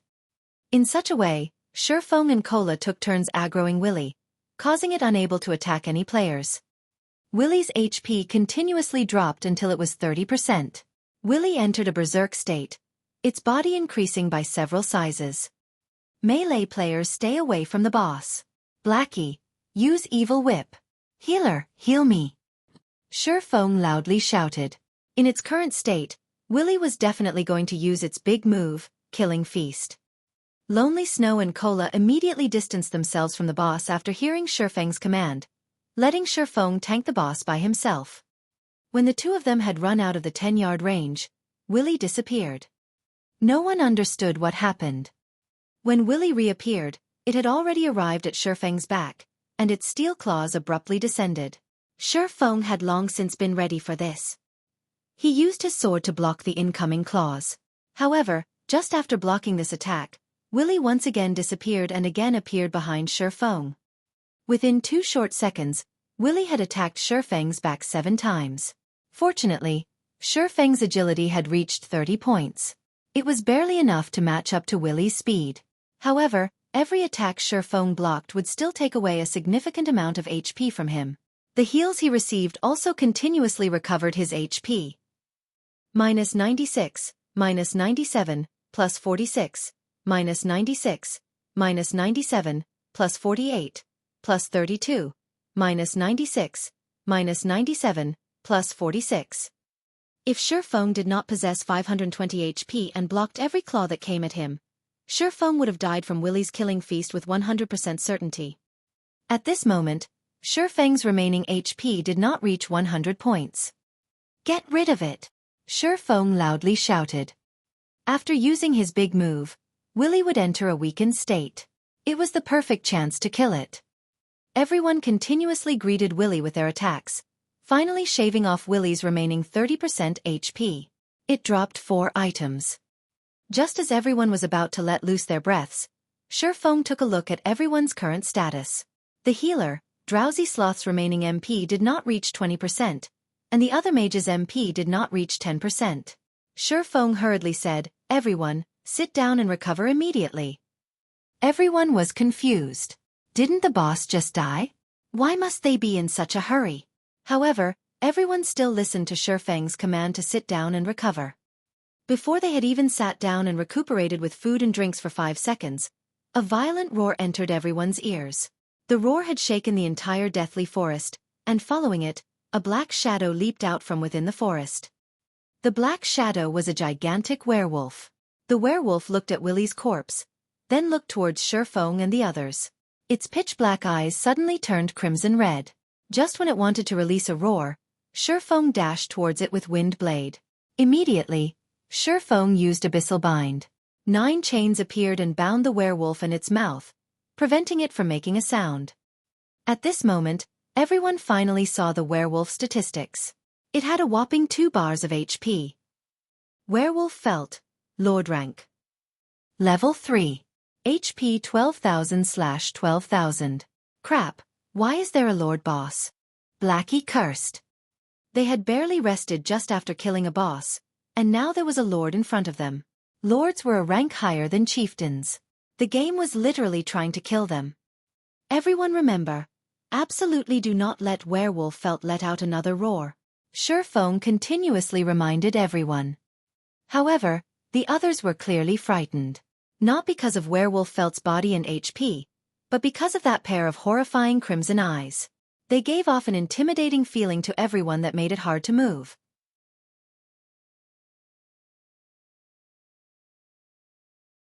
Chapter 29. Extraordinary State. In front of the dungeon of the Deathly Forest, the numbers of level 2 players gathering were increasing. There was also an endless stream of players diving down into the dungeon. Because there were a lot of level 2 players, there was quite an amount of players who had set up stalls, peddling to the side. Good quality level 0 common equipment. Don't miss it when you pass by. You can only go down the dungeon with good equipment. Equipment is limited. Hurry over and buy. Small HP potions instantly heals 90 HP once. A must-have tool for a battle that is worthy of you. God's domain had been open for over 10 hours now. The players here were all level 2 players. After over 10 hours of battling, they had gathered quite a few items. Many level 2 players had intended to sell the items which they had no use for, switching them for something they could use. Such a situation had caused business to flourish at the Deathly Forest. Although the number of players in front of the Deathly Forest continued to increase, the number of parties entering the dungeon kept on decreasing. Only those parties that were unaware would enter the Deathly Forest. However, after those players had been properly nurtured by the Deathly Forest, they suddenly discovered their previous beliefs to be very naive. Hence, they obediently stood in front of the dungeon. They talked about life with other parties while watching new parties enter the dungeon with a smile. They had also investigated reports of the Deathly Forest together with the experienced parties, mutually improving their strategies to conquer the dungeon. Following wave after wave of players entering and dying out of the dungeon, the Deathly Forest had finally become the sore point of every player in Red Leaf Town. Every player who entered the Deathly Forest only had one impression of the dungeon. It was extremely horrifying. Currently, in the resurrection graveyard of the Deathly Forest, 6 streaks of white light flashed into existence, following which, 6 figures revealed themselves from within. There is just no way to clear this dungeon. Snow, I think we would be better off grinding monsters or doing quests. Just after reviving, Zhao Yueru stamped her delicate feet, her chest heaving up and down. The cuteness of her enraged, yet delicate appearance instantly attracted the attention of a crowd of male players. Gentle Snow shook her head, saying in contemplation, "Our gains inside the deathly forest are relatively good, so we can't just easily give up. But the forest inside the deathly forest is too large. Adding in the great number of small paths, we would easily become lost without a map. However, I believe that amongst the numerous pathways, there must be a few that lead to the boss location.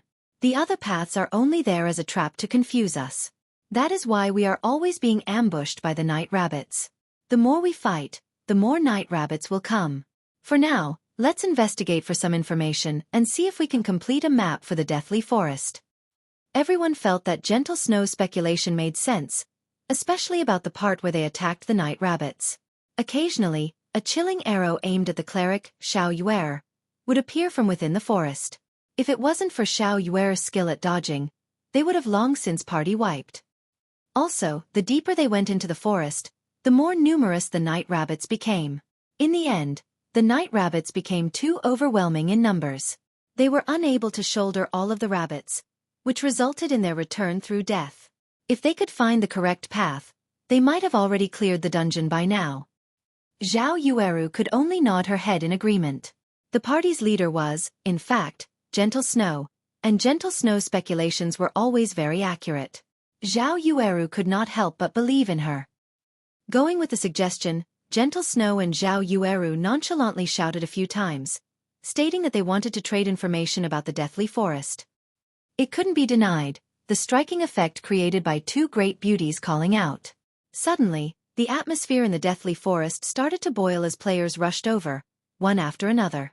Every one of them wanted to be the first in position. Too many of the male players, this was a great chance for them to talk to a goddess. Who knew? If the goddess had looked upon them, they might be able to live a blessed life in the future. Meanwhile, inside the hell mode of the deathly forest, the sky within the dungeon had already darkened. Thousands of birds soared to the skies, leaving the forest in a deadly silence. Werewolf Felt was not any common monster. It was a very famous werewolf. In the past, it massacred countless in Red Leaf Town, nearly turning Red Leaf Town into a town of death. In a fit of rage, the Star Moon Kingdom had sent out its army to surround Felt.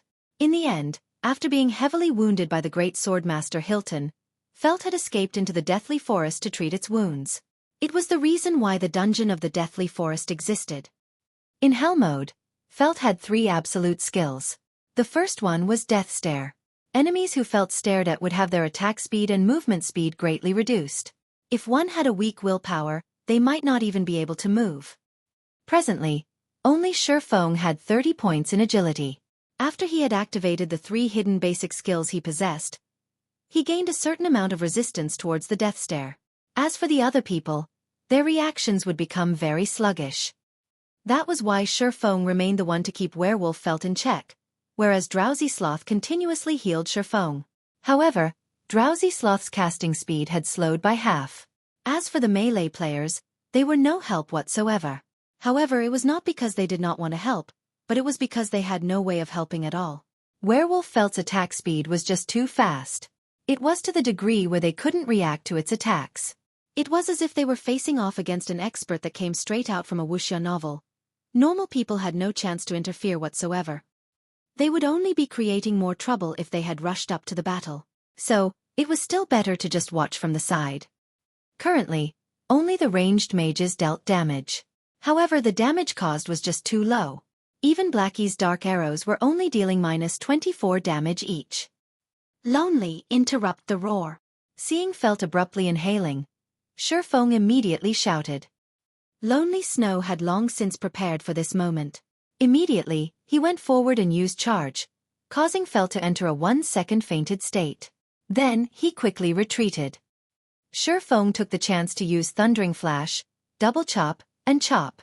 One attack after another landed on Felt's chest. Before Felt could even regain its breath, it had spat out a mouthful of blood. Feng had caused a terrifying -500 damage to it. Within an instant, Felt's HP had fallen to 78%. Everyone watching became dumbfounded. Regarding Feng's powerful actions, they only had one word to say: amazing. They were even more impressed by Feng's eyesight. He had actually discovered such a weakness on Felt's body. Now, everyone was further reassured that Feng was not as simple as he seemed. However, Feng did not display any great excitement. Although they had interrupted Hell's roar and avoided a party wipe, this would create a reverse effect. After spitting out a mouthful of blood, Werewolf Felt's condition became much more pleasant. It spun its head around and immediately slashed its sharp claws at Feng. The slashing speed of Felt's claws was even a notch quicker than before, filling the sky with the afterimages of its claws. However, Feng was not a weakling either. Strength, agility, and endurance, Feng activated the hidden basic skills of all three of these attributes. With these skills activated, it meant that Feng's constitution was no longer that of an average player, but an extraordinary one. Feng's greatest asset in coming into the Deathly Forest was this extraordinary state which he could activate at any given moment. With it, he could do things that normal players couldn't. Under a sky filled with after-images of claws, Feng could still remain safe and sound. It was as if Feng was dancing under the after-images. Occasionally, Feng used his sword to fend off the attacks which he could not avoid.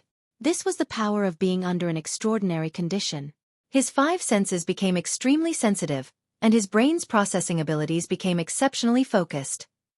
Feng could utilize his body to its greatest potential. If it was an average player, however, they would be unable to carry out such feats. It was both mentally and physically taxing to the extraordinary condition. If Feng had not become accustomed to it before, he would only be able to maintain such a state for a few seconds. Claws and sword intertwined, creating countless dazzling sparks. Both sides had their HP continuously falling. Fortunately, Feng was able to survive the exchange with Drowsy Sloth's timely heals. Afterward, under Feng's command, Lonely Snow would occasionally interrupt the Hell's roar, while Cola would hold back Felt whenever Feng was in danger, and Blackie would use Evil Whip to contain Felt's movements. In such a way, Werewolf Felt's HP continuously decreased, 70%, 60%, 30%. Everyone stand in a straight line facing the boss. Quickly! Feng hurriedly shouted when he saw Werewolf Felt's HP nearing 30%. Werewolf Felt would become the most frightening when its HP decreased to 30%. During this time, it was impossible to interrupt the Hell's roar. They could only take it head-on. No one had any hesitation. They knew that the boss was about to go berserk. They immediately took action, forming a straight line against Werewolf Felt, while also maintaining a 30-yard distance away from it. The moment Werewolf Felt's HP reached 30%, its fur started changing colors. Within a moment, its fur had become snow white, and 2 streams of blood leaked from its eyes. Its chest also started to quickly expand, as if it was a swelled-up frog. Feng immediately activated Gravity Liberation, quickly arriving in front of everyone else. Cola, use Protection Blessing on me. Feng loudly shouted.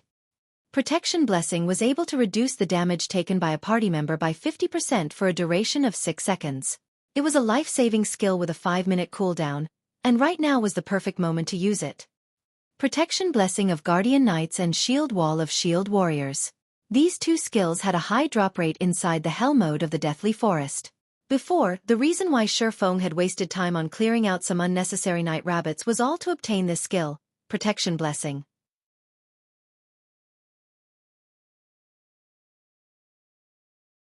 Chapter 30. Crimson Blade. Cola had long since been ready for this moment. The instant Feng let out the command, his mouth began chanting divine texts. Streaks of golden divine texts rushed at Feng. Protection Blessing. Suddenly, Feng was surrounded by countless golden divine texts, giving off a dazzling golden glow. At the same time, Drowsy Sloth at the rear of the line continuously cast Recover and Life Prayer, pulling Feng's HP back up to full and returning him to his best condition. Prepare for a battering attack. Absolutely do not leave from my back.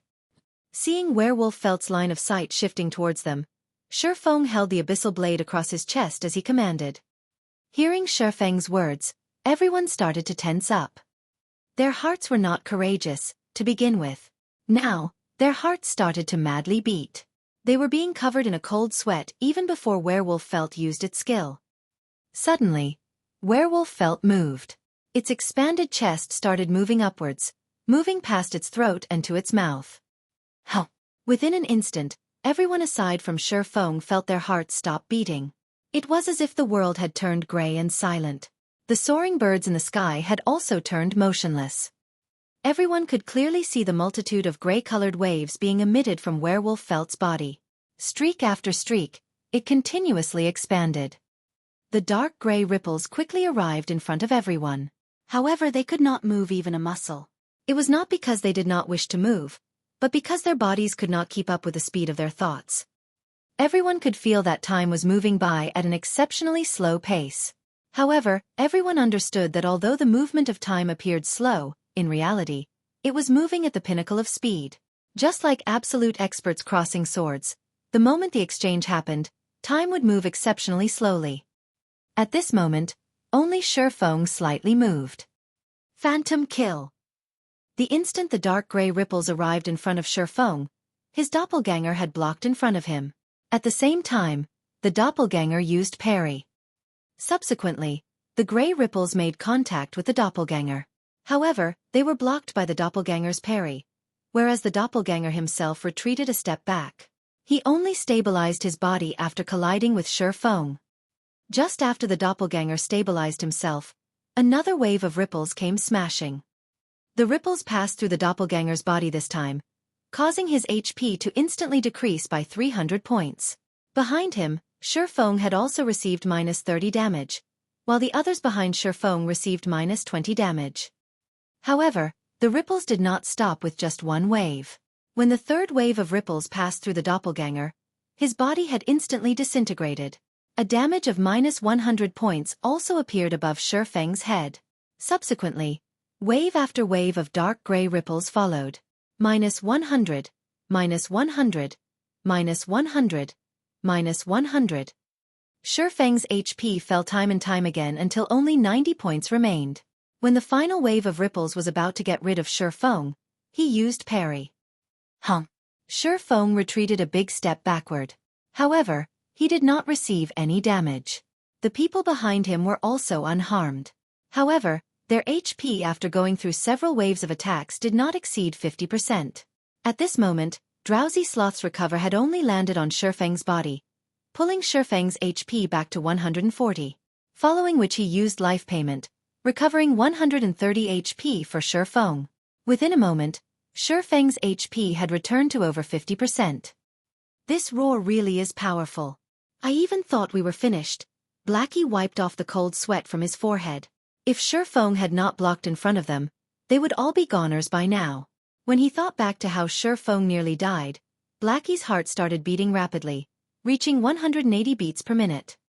If Feng died, then they would die as well. There was nobody else in the party who could pin down Werewolf Felt for a long period of time. At this moment, everyone looked at Feng as if they were looking at a monster. Never would they have imagined that Feng would ingeniously use his doppelganger to block 2 of those onslaughts. He had also used parry on the final attack. The way Feng had calculated both damage and HP was absolutely brilliant. Such a technique definitely belonged to the realm of gods. Stop daydreaming, all of you. Quickly attack the boss. It's in a weakened state right now. Feng only shrugged his shoulders at his party's reaction. Such a technique could be done by many experts in a few more years. However, Feng had yet to relax. The thing he had to pay attention to the most right now was the boss. Only he knew how hard it was to deal with Werewolf Felt. Wind Blade. With gravity liberation activated, Feng instantly arrived in front of Felt. He tightly gripped the Abyssal blade, continuously sending attacks towards Felt's chest. Thundering Flash. Double Chop. Chop. Damage that exceeded -100 appeared above Werewolf Felt's head, one after another. The other party members were also able to deal damage of over -20 with each attack. Very quickly, they had reduced Werewolf Felt's HP down to 15%. When they saw that Felt was about to die, everyone revealed smiles of excitement. Don't be careless. Blackie, use your evil whip. Lonely Snow, prepare to interrupt with charge. Feng commanded as he dodged Werewolf Felt's attack. Being told what to do in such a way, Everyone's hearts suddenly constricted. A death stare and a hell's roar was already unimaginably terrifying. If it was any other party here, they would have long since revived back at the graveyard. Could Werewolf Felt actually have another powerful skill? How horrifying was this hell mode? Feng constantly paid attention to Werewolf Felt's HP. Just when Felt's HP fell down to 10%, its third big move finally came. Death Berserk. This move would increase Werewolf Felt's attack speed by 100%, its movement speed by 40%, and its attack power by 100% until it died. It was precisely this move that had caused countless elite parties to curse out in madness. After activating Death Berserk, Werewolf Felt's fur started turning red. In a moment, it had become blood red in color. Adding in its crimson red eyes and sharp fangs, Felt looked remarkably like a blood fiend. Its terrifying appearance had caused everyone to inadvertently retreat a step backward. They could clearly feel the air of danger given off by Felt. Feng used another double chop, stacking the bleeding effect to 5 layers. Afterward, he spun around and ran. After activating Death Berserk, there was no one under level 5 who was able to block Felt. That included Feng, even if he had a magic weapon. The only method was to kite it and slowly grinding Felt to death. The moment Feng had escaped the 10-yard distance, Felt's thick thighs suddenly doubled in size. One of its legs abruptly stomped the ground, sending it flying like an arrow, rushing towards Feng. Feng was about to arrive at the location of the large rock, but behind him, Felt's speed was just too fast. He definitely could not make it. Feng abruptly made a 90 sharp turn. Hong! Without making any turns, Werewolf Felt smashed straight into the large rock blocking its path, turning it into rubble. Fragmented rocks the size of a person's head were sent flying more than 10 yards away. Seeing such horrifying strength, even a fierce man such as Kola had his heart trembling. If he were struck by those claws, then he would definitely become meat paste. At this moment, Feng had already distanced himself over 20 yards from Felt. Meanwhile, the attacks from the mages never stopped. They continuously ground away Felt's HP. Feng's plan to kite Felt was a success. Every time Werewolf Felt was about to catch up, Lonely Snow would charge at it. He then followed it up with a bone crusher, greatly reducing Felt's speed. Afterward, he pulled away from Felt once more. When Lonely Snow's skills were on cooldown, Blackie would use Evil Whip to constrict Felt once more. The skills of the two of them had a quick cooldown. With Feng's occasional Abyssal Bind, they had formed a perfect cycle to toy with Werewolf Felt without pause. 7%, 6%, 5%, 3%. Finally, when Felt only had 1% HP remaining, Feng abruptly turned around. Wind Blade. Thundering Flash. Chop. Double Chop. Feng's single sword slashed at Werewolf Felt's chest, taking away its final 1% HP. System. Your party is the first to clear a Hell Mode dungeon. Rewards increased by 100%. Loot increased by 100%. System. Cleared Hell Mode of Deathly Forest. Rewarding 8,000 EXPs. At this moment, Werewolf Felt exploded, dropping out over 10 items. And amongst them, there was one that made Feng's eyes shine. Crimson Blade. It was a sword that had the color of fresh blood. It gave off a dull red glow, and there was also faint drops of red liquid dripping off the edges of the blade. The entire sword revealed a dense killing aura. Feng never imagined that the item with an abysmal drop rate would actually appear in front of him.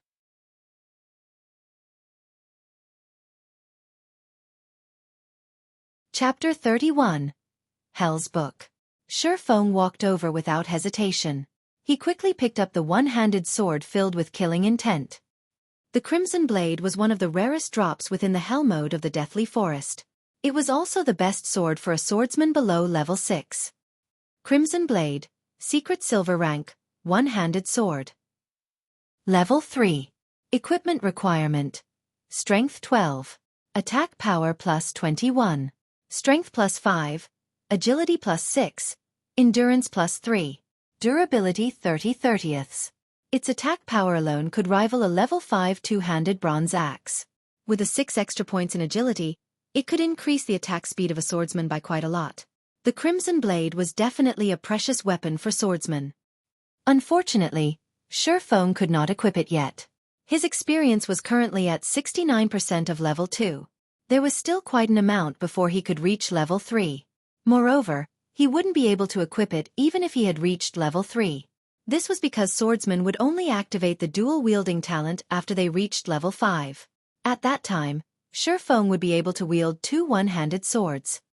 By the time Feng was level 5, he would be able to wield the Abyssal Blade on his main arm, and the Crimson Blade on his subarm. His attack power would be invincible amongst level 5 players. Feng felt great just thinking about such a future. Brother Feng, hurry up and pick up the equipment. I'm dying of anxiety here. Blackie urged. That's right, party leader. You can't just enjoy it by yourself. At least let us have a look at what equipment dropped. The loot on the ground had nearly blinded everyone's eyes. The anxiety burning in their hearts had even caused them to forget their joy of reaching level 2. They all wished to take a look at the drops of the 2 Hell Mode bosses. As for rushing over to snatch the loot, there was nobody present who would do such a thing. Even if the items on the ground were valuable, they still wouldn't do it. If they had done such a thing, although they could feel great for the moment, they would instead regret their actions for the rest of their lives. This was because Feng was the true treasure here. Even if Feng wanted all of the equipment, there would not be a single person who would refuse him. After all, the only reason they could make it to this point was all because of Feng. That was why everyone was just standing by the side, obediently watching instead of rushing up to fight for the loot. All right. No need to rush. Feng smiled. He quickly began to collect the items on the ground. Feng was very satisfied with everyone's performance. They were unlike the players Feng would occasionally party up with in his previous life.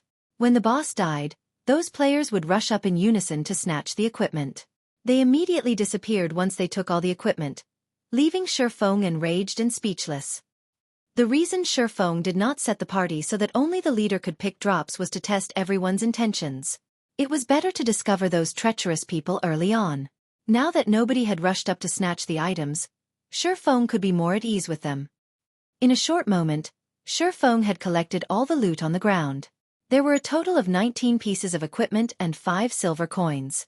Such a harvest could rival the assets of a large guild in its entirety. Arranging his bag, Feng's lips curled up into a smile. He found a forging design. Garrison Armor Forging Design. Able to create a piece of level 3 bronze-ranked chest armor after learning the design. Materials required: 20 copper ores, 5 bronze ores, 5 magic essences. This piece of equipment was a good item. As long as a party's MT equipped it, diving into the normal mode of the Deathly Forest would become much easier. Not only did it have high defense and strength, it also increased maximum HP by 200 points. It was an extremely important piece of equipment for any MT. In Feng's previous life, when this equipment was released, every guild madly fought over it. They also ignored all costs to enter the Deathly Forest in order to obtain this forging design. When Blackie saw Feng's excited smile, his heart became even more anxious. It was needless to say for the other people, if a person's sight could kill, Feng probably would have died over hundreds or thousands of times by now. The items are not bad. Here, you guys have a look. Feng did not waste any more time. He immediately displayed the attributes of all the equipment. There were a total of 15 pieces of equipment. Amongst them, there was only a single secret silver equipment, which was the Crimson Blade. There were also 5 pieces of mysterious iron equipment and 9 pieces of bronze equipment. The bronze equipment dropped by the bosses of Hell Mode were all of the highest quality. The bronze equipment dropped by elites were far from comparable. Amongst all the equipment, after the Crimson Blade, the most valuable items were the pieces of mysterious iron equipment. Out of the 3 modes of the Deathly Forest, only Hell Mode dropped mysterious iron equipment, whereas normal and difficult only dropped bronze equipment. Blackie's luck had always been good. Amongst the 5 pieces of mysterious iron equipment, there were 2 pieces of the dark color set meant for Cursemancers.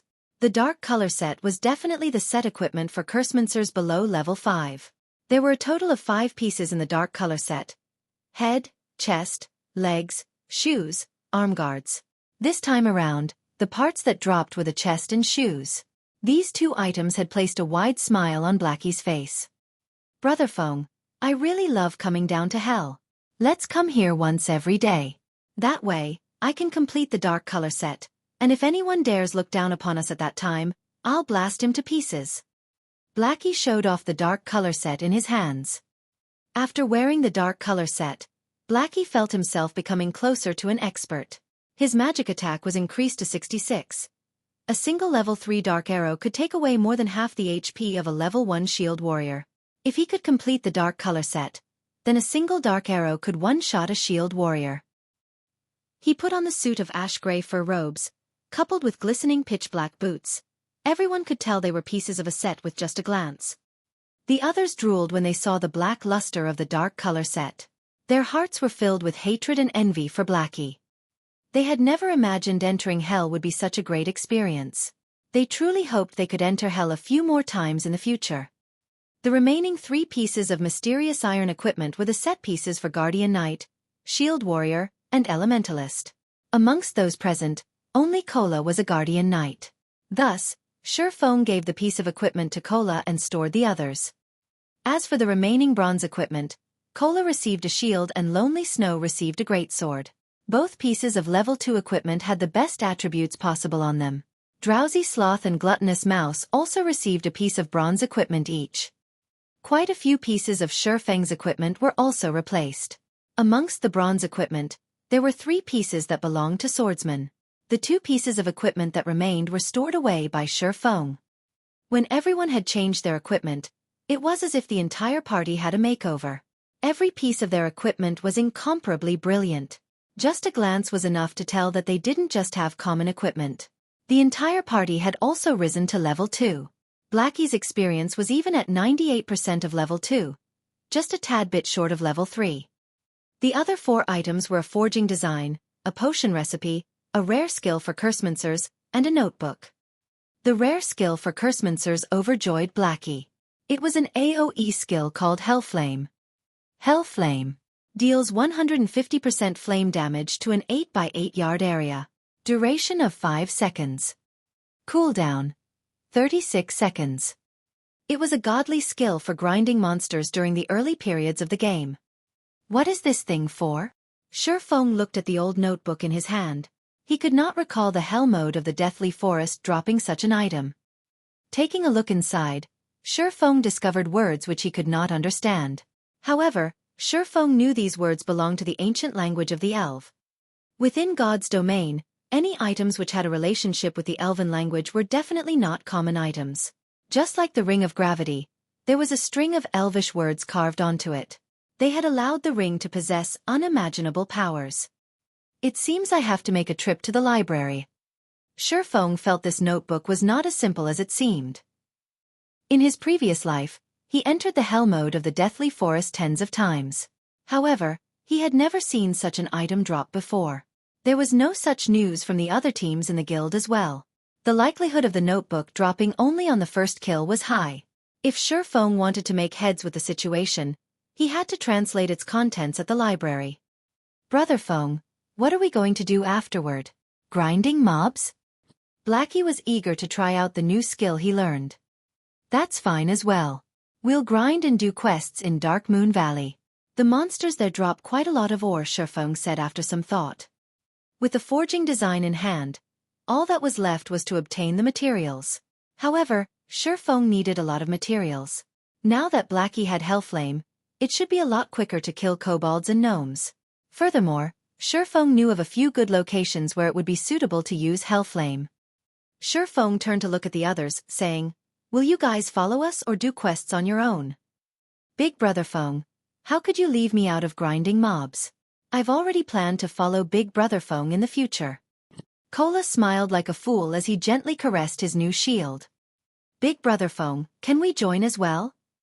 Drowsy Sloth and Gluttonous Mouse were both high schoolers. Currently, they had their heads lowered in embarrassment. However, they did not wish to give up such a chance. Feng was a great expert. They would reap endless benefits if they could learn a thing or two by staying by his side. Feng said, smiling, "Of course you are all welcome to join." Suddenly, the two of them revealed excited expressions, both their hands clenched up in excitement. "Since nobody is opposed to it, then we will go grind in Dark Moon Valley.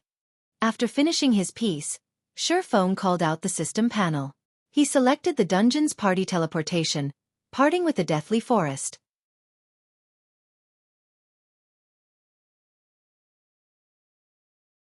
Chapter 32. Stunning Invitation. There was a sea of players in front of the deathly forest. Currently, they were all gathered around the dungeon's entrance. Such a situation was due to the actions of the large guilds of Red Leaf Town. The elite teams of these large guilds had all arrived at the deathly forest. They were all prepared to challenge the dungeon. These teams were much stronger than the loosely made elite parties. Common equipment covered their entire bodies. There were even pieces of bronze equipment in the mix. That's Heaven's Crown's core MT. Immovable Mountain. Never have I imagined that even he would come to this place. Someone will surely clear the deathly forest this time. Humph. Heaven's Crown is just a third-rate guild. Look over there. Even the sub-leader of Assassin's Alliance, Stabbing Heart, is here. Also, the Guardian Knight named Warsoul by his side is the top 5 knight of the Assassin's Alliance. He is even stronger than the Immovable Mountain. The players in the surrounding area started a discussion amongst themselves. They held optimistic views towards these large guilds at clearing the deathly forest. It was to be expected, as there were over 10 guilds currently present, both large and small. Amongst these guilds, the most well-known guild would be the second-rate guild, Assassin's Alliance. Following them would be the third-rate guild, Heaven's Crown. The others were just some unknown guilds, but they still would not be looked down on. This was because a workshop stood behind every guild. These workshops hired experts. Average players could not compare to them. Each large guild wanted to build its reputation in Red Leaf Town. Conquering the first dungeon in Red Leaf Town was the perfect way to do so.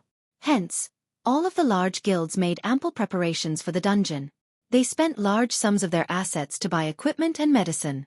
They also bought a lot of information on the deathly forest.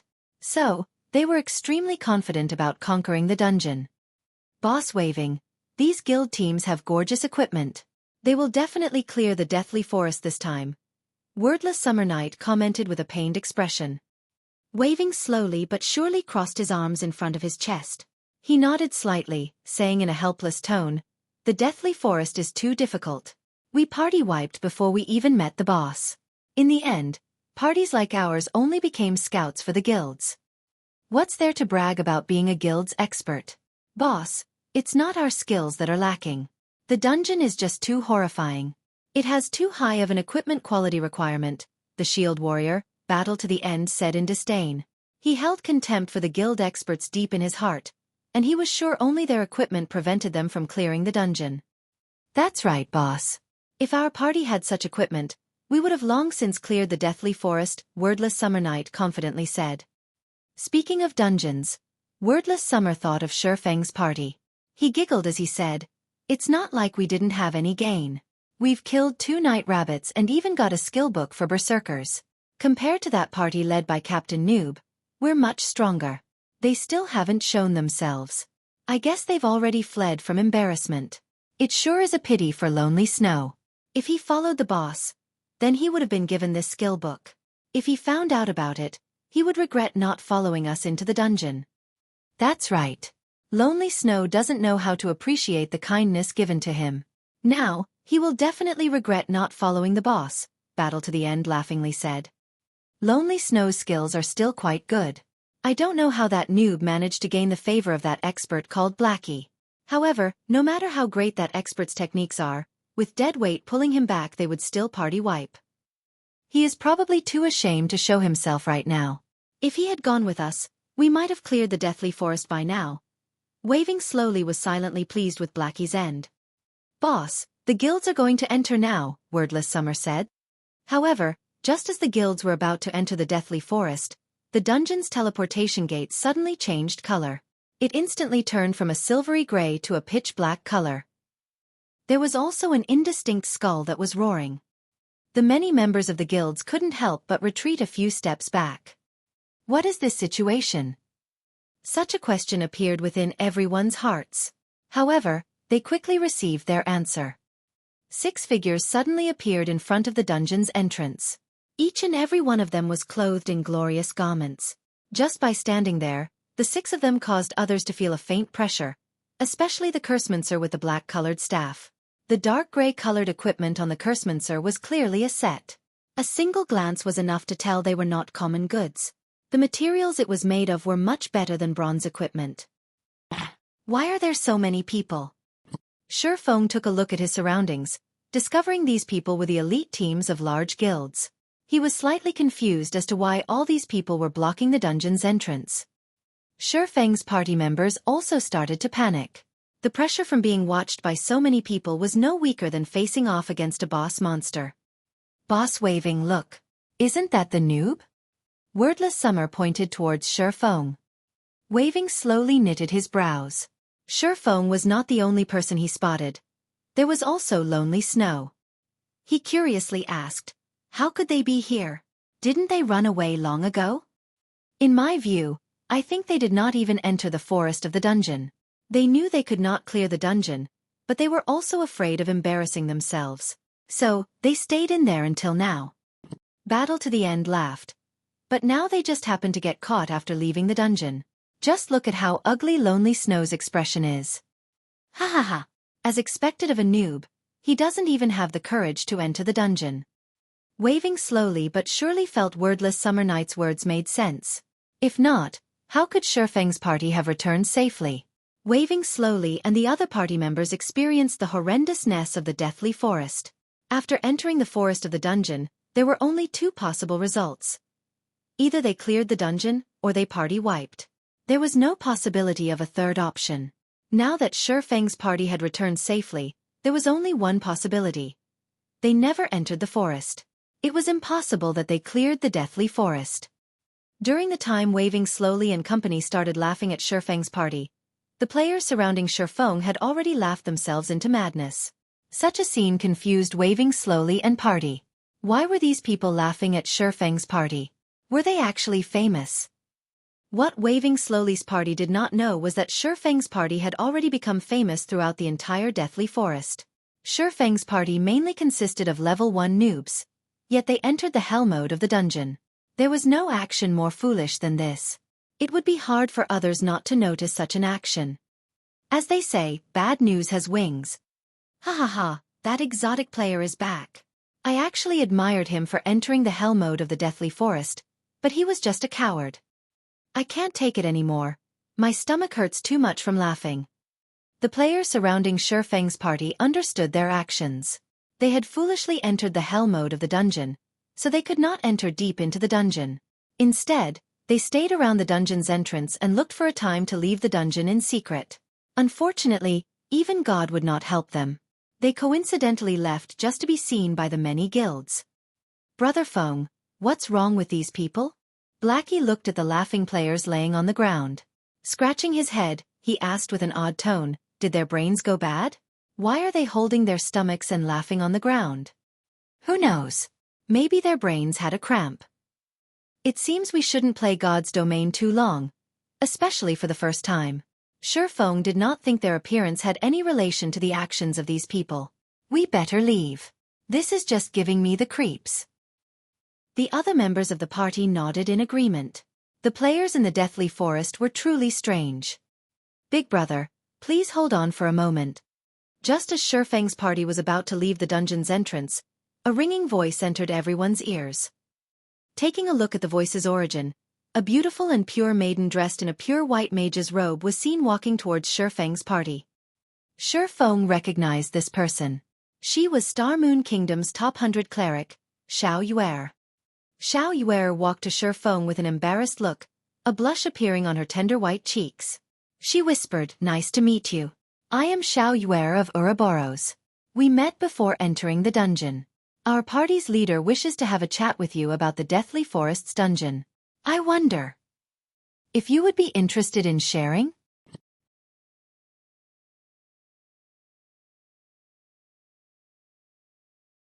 Chapter 33. Changing from Arrogance to Humility, 1. Xueqi's appearance shocked everyone present. Every player present knew who Xueqi was. After all, she was the goddess party mate.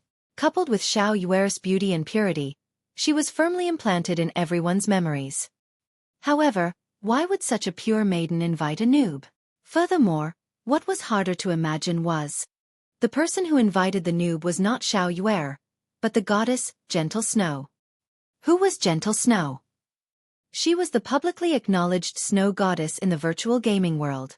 There were countless Mr. Perfects who wanted to approach her. There was even a trust fund baby who had offered 10 million credits just to have a meal with Gentle Snow. However, that person did not even receive a word from her. Scram. That trust fund baby was naturally enraged. Thus, he sought to get revenge and turn Gentle Snow into his possession. Yet, a few days later, this trust fund baby was dumbfounded. His father, a self-made wealthy man, suddenly became a poor pauper. All of his father's properties had, within a night, become someone else's possession. When the trust fund baby's father found the cause, he nearly beat his son to death. From then onwards, everyone finally knew the dreadfulness of Gentle Snow. However, Gentle Snow's fans had further increased in number after this incident. Gentle Snow was like a true goddess from the legends, divine and inviolable.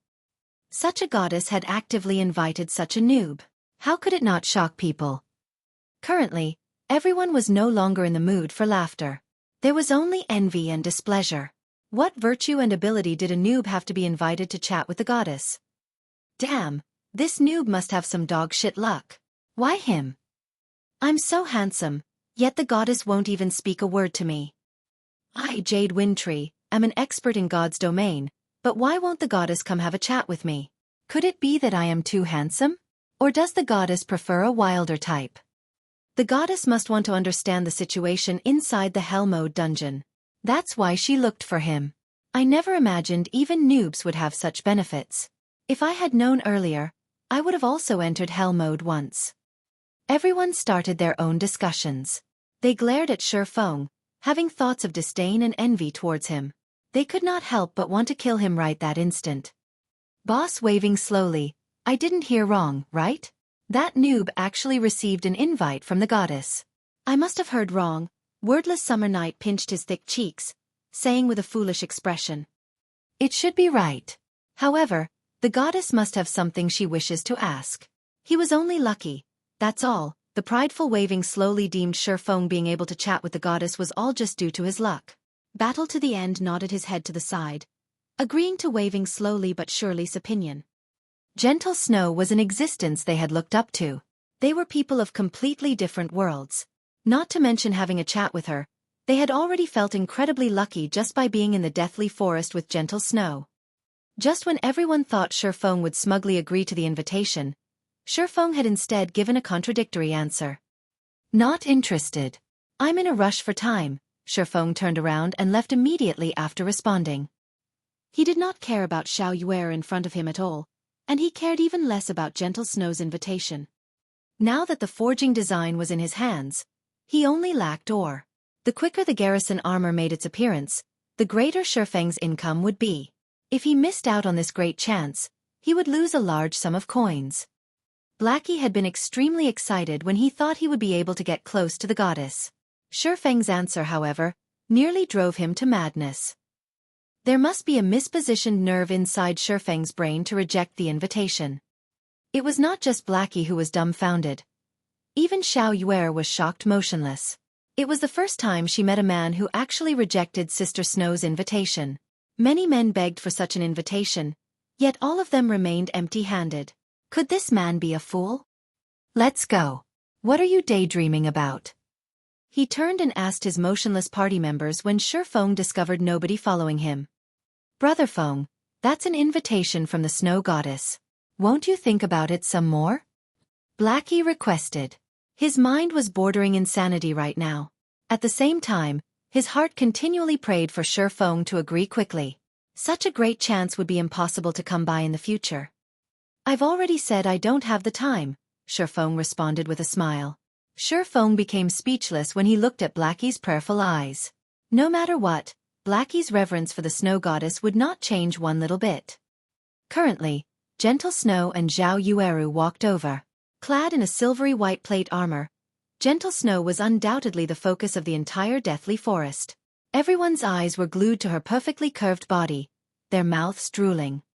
Nobody had imagined Gentle Snow would personally make an appearance. Everyone's envy and hatred for Feng grew even more. You can be at ease. I will not waste too much of your time. This piece of bronze equipment can be your compensation. Gentle Snow carefully watched Feng.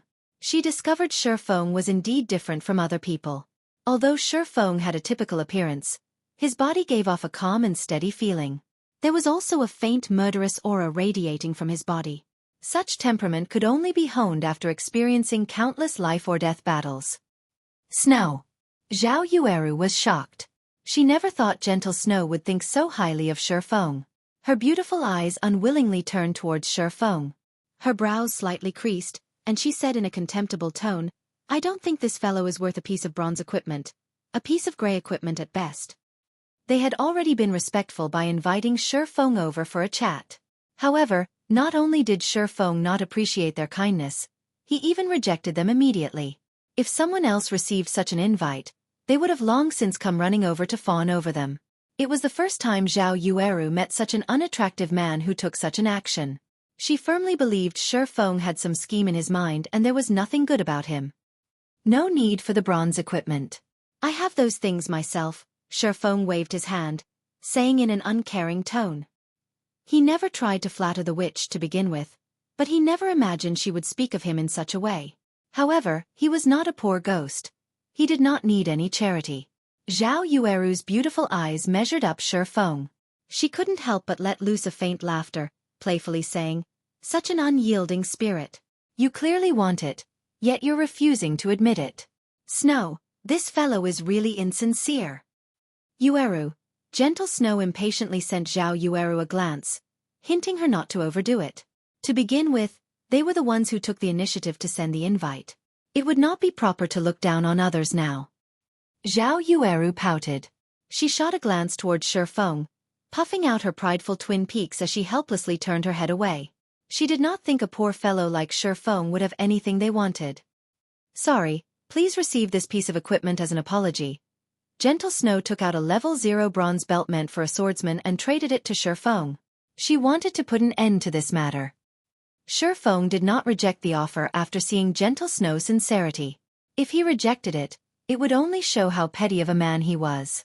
At the same time, he would cause Gentle Snow to think he did not wish to reconcile. He couldn't just keep on refusing the kindness of others. Besides, he was indeed missing a bronze belt. Hee, and here I thought you had some great ability. In the end, you still need it, Zhao Yueru said in disdain. She inwardly felt unfortunate to lose a piece of bronze equipment. They obtained this piece of equipment after killing a rare elite with much difficulty. It was an absolute waste now that their efforts were benefiting Feng. Feng slightly wrinkled his brows. Not even a man would be able to stand being mocked and ridiculed in such a way, not to mention a reincarnated person like Feng. Since Miss Snow gave me a piece of bronze equipment, it is only proper for me to reciprocate in kind. Let this item be the return gift.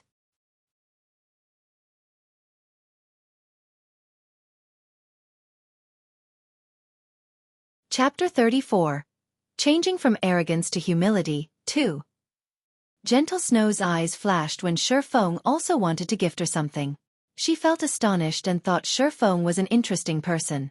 Feng conducted himself properly, and he was not as hard to get along with as she had imagined. You gifting Snow a present? Do you think Snow would even want it? Zhao Yueru could not help but turn her head around. Her fresh red lips curled into a seductive smile, and her eyes held a sneer within them. She was silently laughing at Feng's overestimation of himself. What kind of item has Gentle Snow not seen before?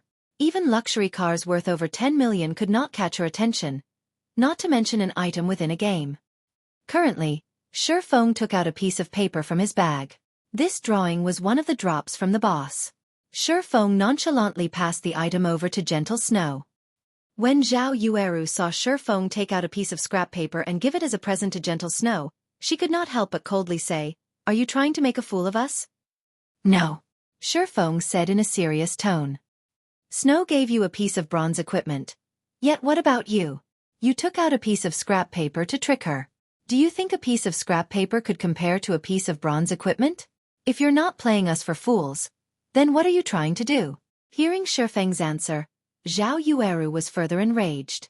Behind Feng, Blackie and the others were each covered in a cold sweat. Even if you did not wish to chat with the goddess, you still should not make a fool of her. Wasn't this just courting death?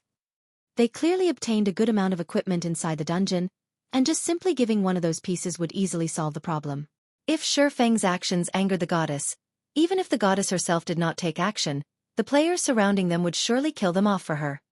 Seeing a mishap about to occur, Blackie thought of giving away the bronze staff he held.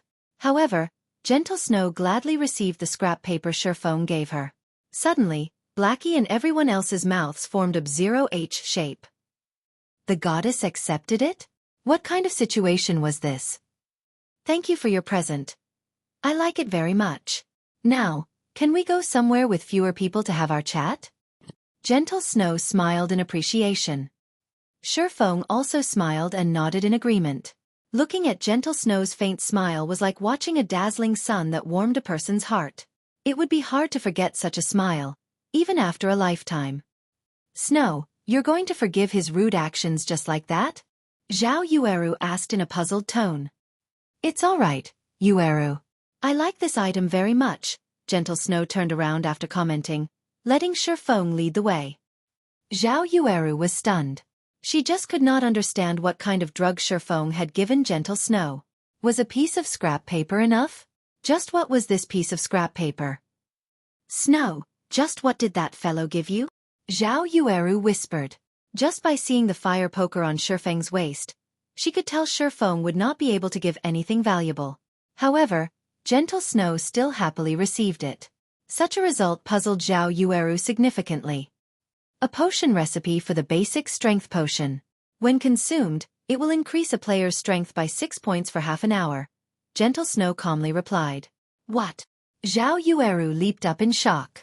How could he have such a precious recipe? Potion making was very hard to learn. The recipes needed were famed for being rare drops. Even the current Ouroboros only had a few normal recipes, not to mention rare recipes. A recipe that was capable of increasing the strength of a player by 6 points was unheard of until now. If the current level 2 players could have an extra 6 points in strength, that would equate to an additional 12 attack power. Such a potion would have a significant effect when they dove into a dungeon. Regarding guilds who frequently conquered dungeons, the value of this recipe far surpassed that of tens of pieces of bronze equipment. As long as the basic strength potion were for sale, the supply would never be able to meet the demand. Yet, Feng gifted such a recipe a wage. Did Feng not know the value of this recipe? However, Zhao Yueru shook her head, denying this assumption. Before, she had seen the confident expression on Feng's face. He knew the immense value it had towards their guild. Currently, Zhao Yueru turned her head once more towards Feng. A tinge of red appeared on her cheeks when she thought back to what she said before. She felt humiliated. She actually called a rare recipe a scrap paper. When she thought of Feng's smile, he was definitely laughing at her lack of knowledge. He was such a hateful bastard. Now you finally know. I've already said he wasn't simple. Gentle Snow smiled at Zhao Yueru. Even after Gentle Snow and Feng left the scene, the surrounding players had yet to recover themselves. What kind of situation was this? A noob actually received the attention of the goddess. Was this person really a noob? Boss waving slowly, that noob left with the goddess. Wordless Summer Night was very upset. After watching the goddess being very courteous with Feng, even an idiot could tell Feng was not that simple. Don't mind it. I've heard from others that the noob entered the hell mode of the Deathly Forest. The snow goddess must have intentionally invited him to learn about the difficulty of hell mode. Waving slowly did not believe that he would misjudge a person. Feng was definitely a noob. He must have just been incredibly fortunate. Before, he managed to gain the favor of an expert. Now, he also somehow managed to obtain the favor of the goddess. In a rock pit over 200 yards south of the Deathly Forest, Gentle Snow and Feng sat facing each other. Surrounding them was a beautiful scenery and gurgling streams. As for the others, they stood to the sides. None of them tried to eavesdrop on the conversation between Feng and Gentle Snow. They comfortably sat down and started chatting amongst themselves. I wonder what business Miss Snow has for me. The Deathly Forest. Gentle Snow openly said, I want the strategy for the Deathly Forest. State your price. Hee hee, I'm afraid Miss Snow is overthinking things. How could I have the strategy to the deathly forest? I've only entered the dungeon once. Feng would not admit to possessing the strategy. It would bring about the suspicion of others. After all, God's Domain was a game constructed by the main god system. Even beta testers would not know a detailed strategy for the dungeon. It was still possible to trick amateurs such as Blackie, but it was impossible to trick Gentle Snow. Troubles would arise if Feng were to generously share his strategy. Gentle Snow smiled sweetly. Her eyes swept once across Feng's party members before calmly saying, "If I'm not mistaken, the equipment your party members are wearing all came from the hell mode of the Deathly Forest. Although your party has 1 or 2 players with proper techniques, everyone knows you had invited 3 level 1 noobs as temporary members. Such a party was able to enter hell mode, and even came out with quite a lot of equipment. Do you think I would believe you if you said you did not have any information? Let's not twist our words around. I know you're a beta tester, and not just any beta tester. You must have done detailed research on the Deathly Forest. Otherwise, you wouldn't be able to clear the dungeon at all. This basic strength potion recipe is the best evidence as to why I would say you've cleared it. You can rest assured, however, that I will not reveal your secret."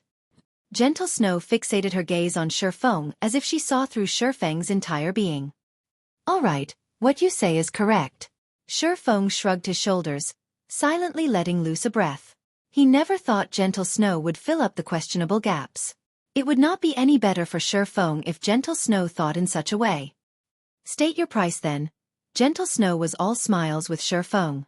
It was as though she was saying, "Did you think I could not control a person like you? This lady knows everything."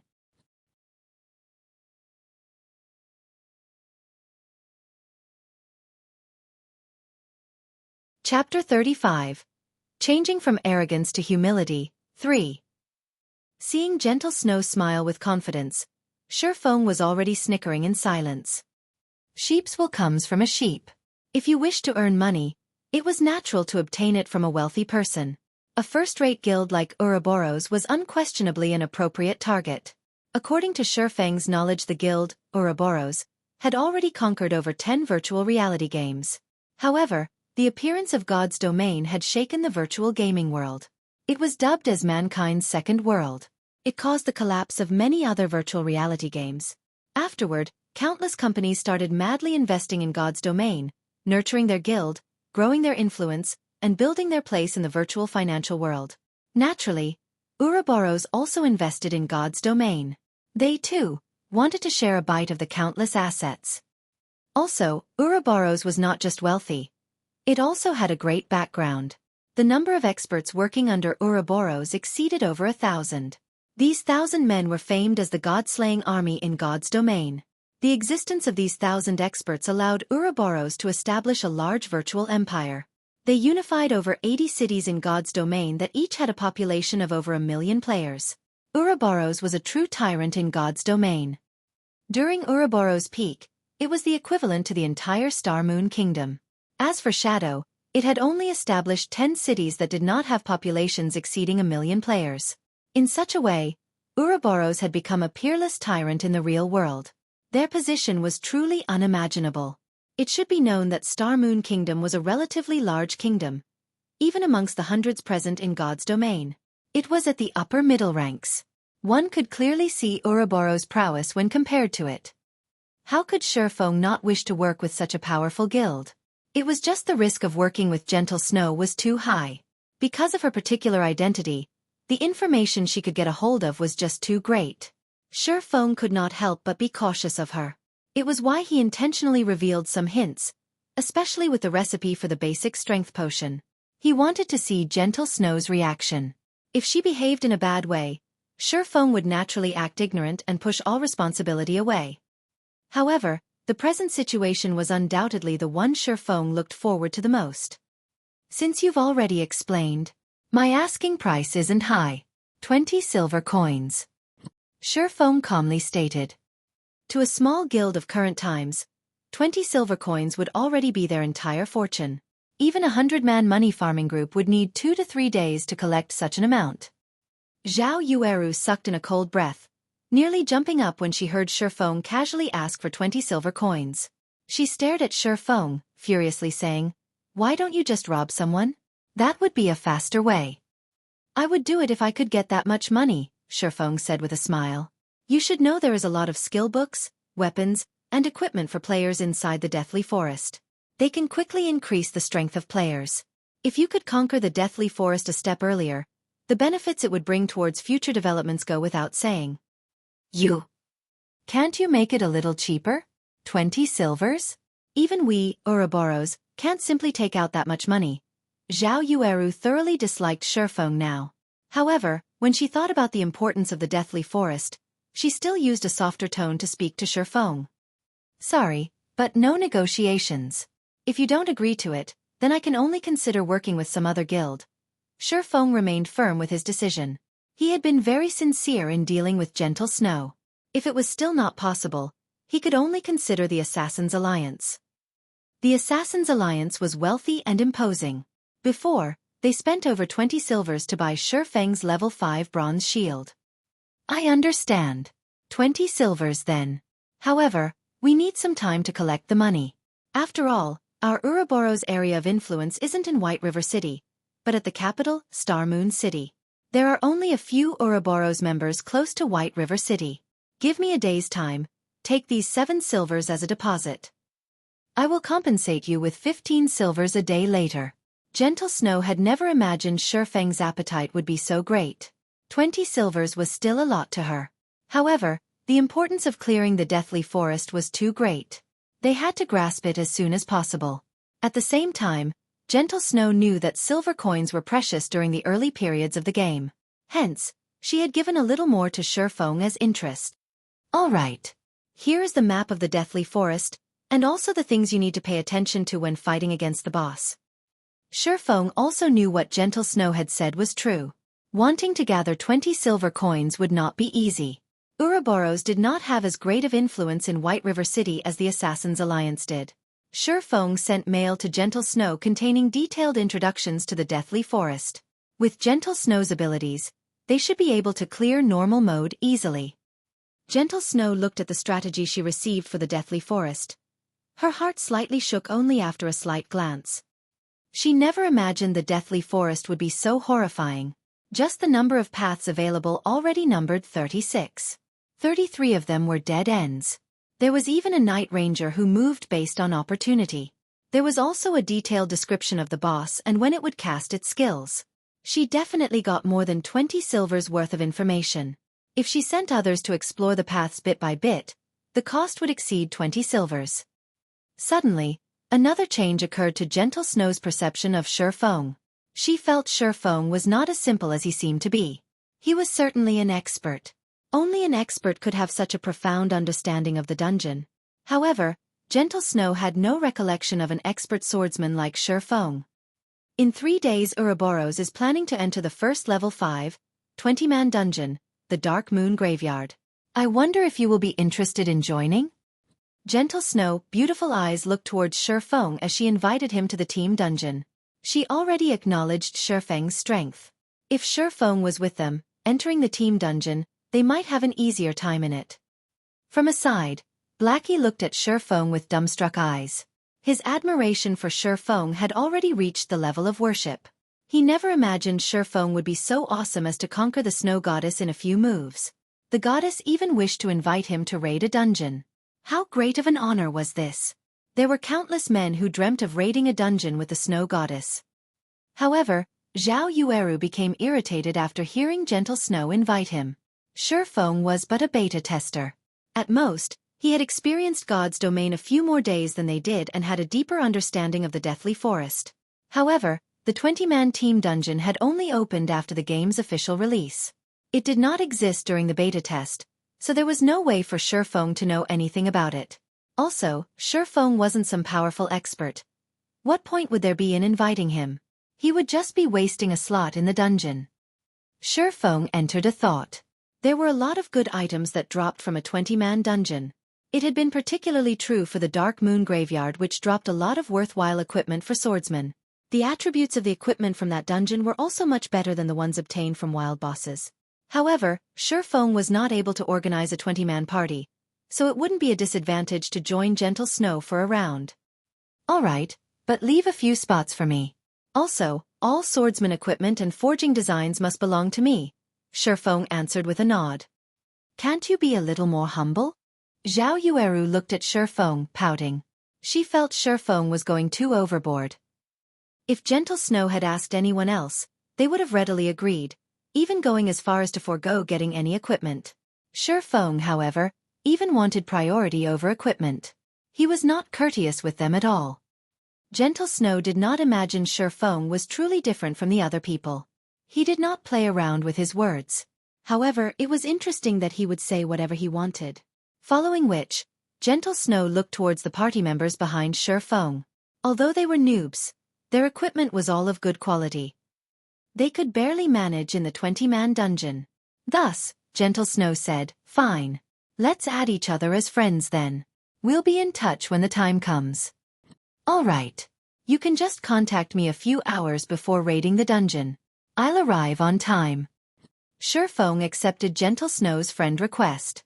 Subsequently, Feng and his party members left the small rock pit, heading towards Dark Moon Valley. When the group passed through the Deathly Forest's dungeon, Stabbing Heart of the Assassin's Alliance abruptly called out to Feng. "Brother Yi Feng, I nearly failed to recognize you. I never imagined you actually knew a big shot like the Snow Goddess. You must not forget a brother like me in the future," Stabbing Heart jokingly said as he walked towards Feng. "Nonsense. I just happened to meet with Miss Snow by chance," Feng replied with a smile. "Brother Yi Feng, you are too humble. Based on your strength, you are absolutely worthy of becoming friends with the Snow Goddess. After all, both of you are experts of the same level." Stabbing Heart thought Feng was very humble. It was no wonder he was such a great expert. The way he conducted himself was different than ordinary people. Stabbing Heart wanted to befriend Feng even more now. "Our Assassin's Alliance is preparing to enter the dungeon.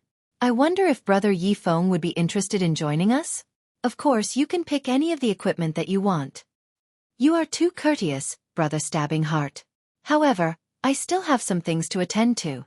I will definitely join if there is another chance in the future." Feng politely rejected the offer. Stabbing Heart spoke in a loud voice. Surrounding players clearly heard his words.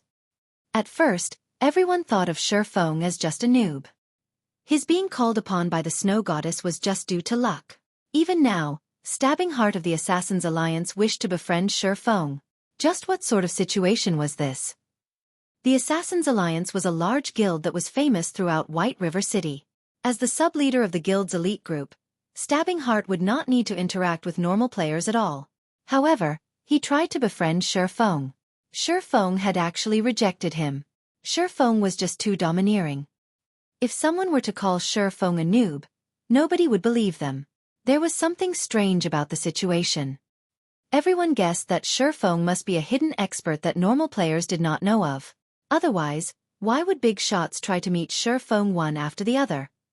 Boss waving, that Stabbing Heart actually tried to befriend that noob. "I'm not dreaming, right?" Wordless Summer Night was shocked. Was this Feng really the noob they met before? Waving slowly but surely was currently upset in his heart. Initially, his heart still held hope that Feng was just a noob. Now, however, that hope was utterly destroyed by Stabbing Heart. Feng was not a noob. He was definitely an expert, just like Lonely Snow had said. Feng might even be greater than Lonely Snow had described him to be. If Lonely Snow followed Feng, then his future would certainly be filled with boundless prospects. On the other hand, they had chased Feng away. They had missed a great chance for them to befriend an expert. "Boss, why don't we go over and apologize? An expert is a magnanimous person. Who knows, he might even forgive us. At that time, we, too, could gain the favor of an expert," Battle to the End suggested. Wordless Summer Night nodded his head in complete agreement. Just as Feng's party was about to leave the Deathly Forest, waving slowly but surely and the others came running over. "Big Brother Expert, we've had some misunderstandings before, so we're here to apologize to you. We hope you can forgive our ignorance. Here's a silver coin to show our sincerity. We hope Big Brother Expert can take us under your wing." Waving slowly was all smiles as he apologized. The arrogance he had before was completely gone now. Wordless Summer Night and Battle to the End were also sincerely apologizing without stop. They wished to grind monsters with Feng. If you guys don't have anything else to say, then please leave. I still have matters to attend to, so I don't have any time to waste with you. Feng spun around to leave after replying.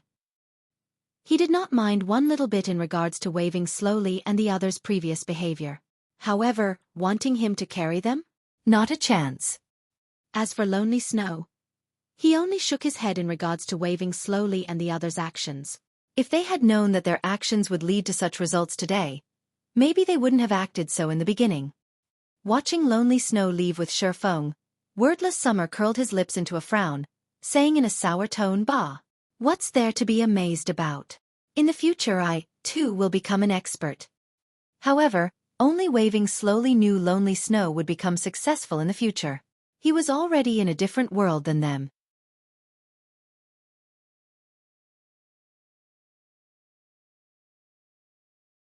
Chapter 36. Hazard Gnome. After leaving the Deathly Forest, Feng's party rushed towards Dark Moon Valley without rest. At the current stage of the game, many players had already risen to level 2. Aside from raiding the dungeon at the Deathly Forest, they would stay in Brook Hills to kill level 2 cheetah cubs. Only a few experts would go to the level 4 area, Dark Moon Valley, to level up.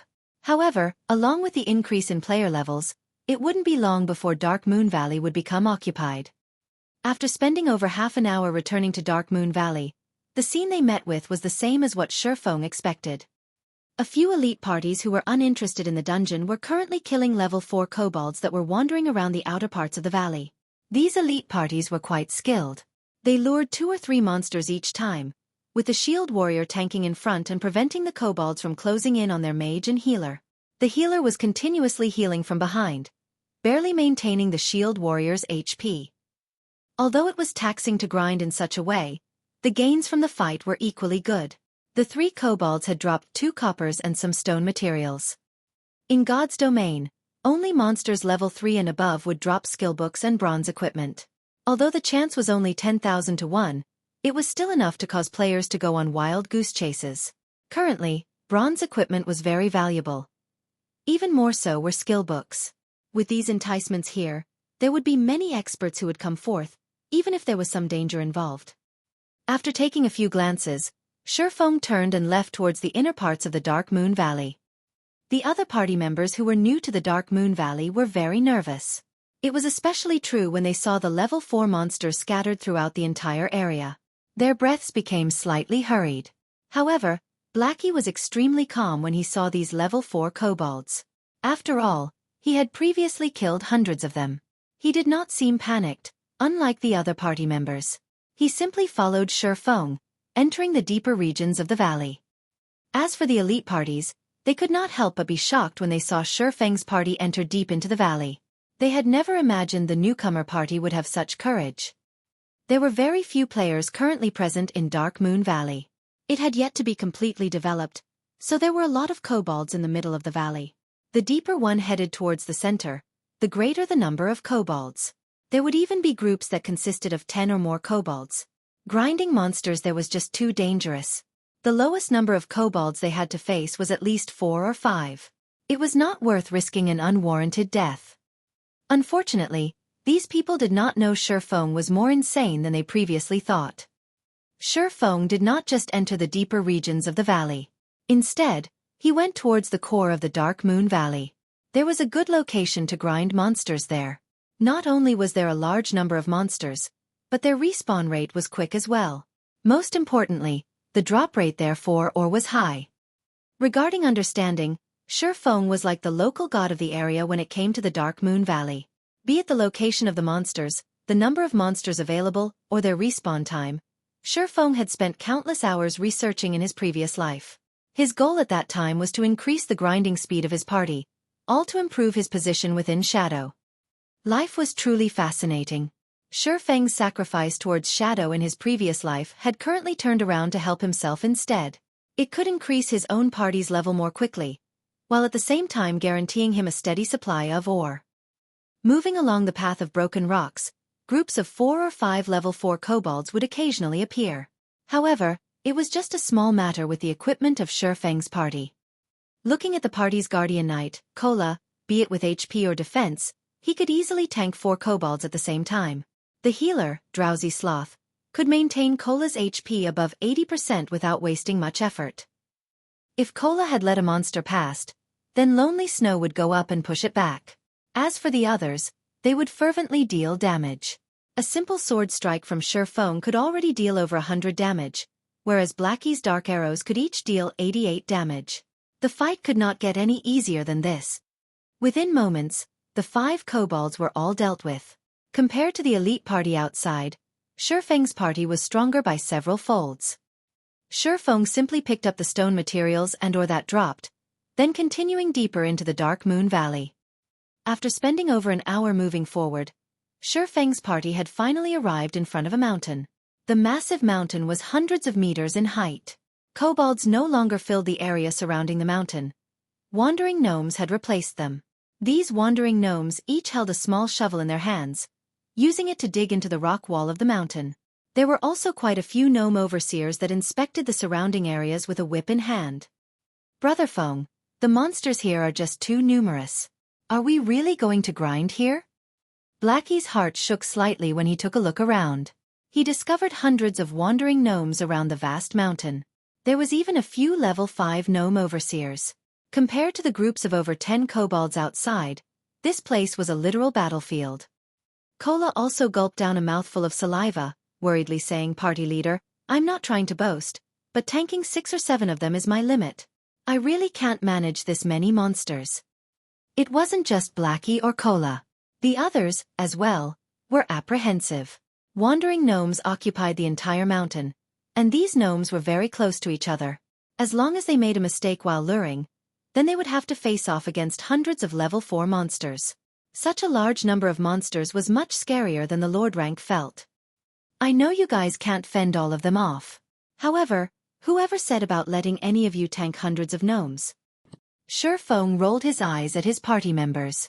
He was extremely clear regarding the party's standards. Facing off against 10 gnomes at the same time was nearly their limit, so how could they deal with hundreds at the same time? Even a level 10 player would be finished when met with hundreds if level 4 monsters. However, wasn't there a good saying that stated, if you can't outfight them, outrun them? Feng's agility had reached 30 points. Including the bronze shoes he had, his movement speed had exceeded the wandering gnomes by at least 4 points. He could easily kite the gnomes and let Blackie use the AoE skill, Hellflame. The efficiency of grinding in such a way was several times greater than that of killing individually. Following which, Feng told everyone about his plan. He needed Blackie to get the timing right, maximizing the effect of Hellflame. As for the others, they were responsible for taking out the gnomes with low HP. When Feng had chosen his position, he grabbed a handful of stones and rushed towards the nearby gnome overseer. Just as Feng approached the 20-yard distance, the overseer had started yelling loudly. Its screams attracted the attention of many of the surrounding wandering gnomes. Feng waited first for a moment, avoiding the whip of the gnome overseer and allowing the wandering gnomes to continuously gather. When about 30 gnomes had gathered, Feng turned around and ran in the opposite direction. Afterward, he threw a small stone that struck another gnome overseer. The overseer who was struck loudly bellowed, bringing along over 20 of its brethren and rushing at Feng. Within moments, Feng had lured over 60 monsters. However, Feng was not yet satisfied. He started circling the mountain as he lured monsters, and within 5 minutes, there were hundreds of wandering gnomes and more than 10 gnome overseers chasing behind him with all their might. Unfortunately for them, Feng's equipment was just too good. His speed was 30% greater when compared to the gnomes. Including Feng's extraordinary techniques and control over his body, he was able to toy with the gnomes whichever way he wanted. "Blackie, get ready to cast," Feng reminded. "All right." Blackie was extremely excited. This was his first time using AoE magic, so he did not know what kind of effects it would have. Subsequently, Blackie's fingers started gesturing in midair. Brilliant magical seals started appearing, forming into a dazzling magic circle that gave off a peerless aura. As Blackie spat out the last syllable, the land shook. Jade green flames rushed to the sky, devouring the entire gnome army.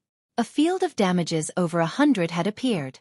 Within 5 seconds, Every gnome chasing after Feng received over 200 damage, their remaining HP less than half. However, the target of these gnomes had also changed. They no longer went after Feng, but Blackie instead. Feng abruptly stopped. He pulled out the Abyssal blade and rushed forward. Thundering Flash. Not only did the level 4 Thundering Flash have a low cooldown, but its attack range also increased to 15 by 3 yards. It had nearly covered the entire gnome army. 3 streaks of thunder flew past the gnome army, creating 3 damages of over 120 points to every gnome. The attack had completely devoured the remaining HP of the gnomes. As for the low HP ones that remained, they were quickly held back by Cola. Lonely Snow then rushed forward and used a whirlwind slash, thoroughly ending the remaining gnomes. The hundreds of gnomes had been wiped out, leaving behind a floor covered with items. Meanwhile, everyone's experience madly rose. EXP of over 10 points appeared one after the other, dazzling everyone's eyes. Wha! Blackie had risen to level 3. This is too awesome! Blackie roared in exhilaration. This is only the beginning. They will still respawn in a moment. Feng laughed. Let's quickly pick up the drops. Suddenly, everyone started busying themselves. Even with 6 people retrieving the drops, the loot of hundreds of gnomes still required them to spend a lot of time doing so. However, moments after they started collecting, a gnome that piloted a gigantic robot suddenly appeared. The gnome's face was crimson red. It immediately rushed towards Feng's party with unparalleled rage. Not good. It's the hazard gnome. Everyone spread out. Feng shouted the moment he laid eyes on the gigantic robot.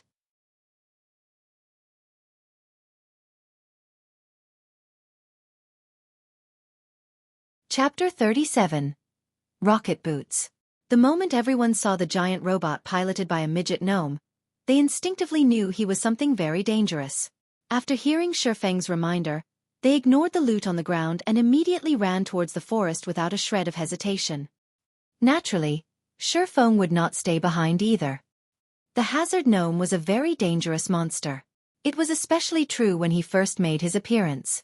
He was even stronger than Werewolf felt with its Death Berserk activated. Hazard Gnome, Special Elite. Level 5. HP 1600/1600. There was a very small chance for the Hazard Gnome to appear after clearing out the wandering gnomes and gnome overseers. However, his appearance also signified the start of a player's nightmare. There was a saying in God's domain that warns people not to look down on gnomes just because they were midgets. If they were enraged, they could easily extinguish your life at any given moment. In his previous life, Feng met the hazard gnome once before. At that time, he was with an elite party who was grinding for ore. After killing the gnomes, the hazard gnome appeared. They did not imagine they would meet a special elite, so they had all excitedly rushed at him. However, the situation ended up in a tragedy for the 20-man party. The hazard gnome's 1600 HP must not be taken lightly.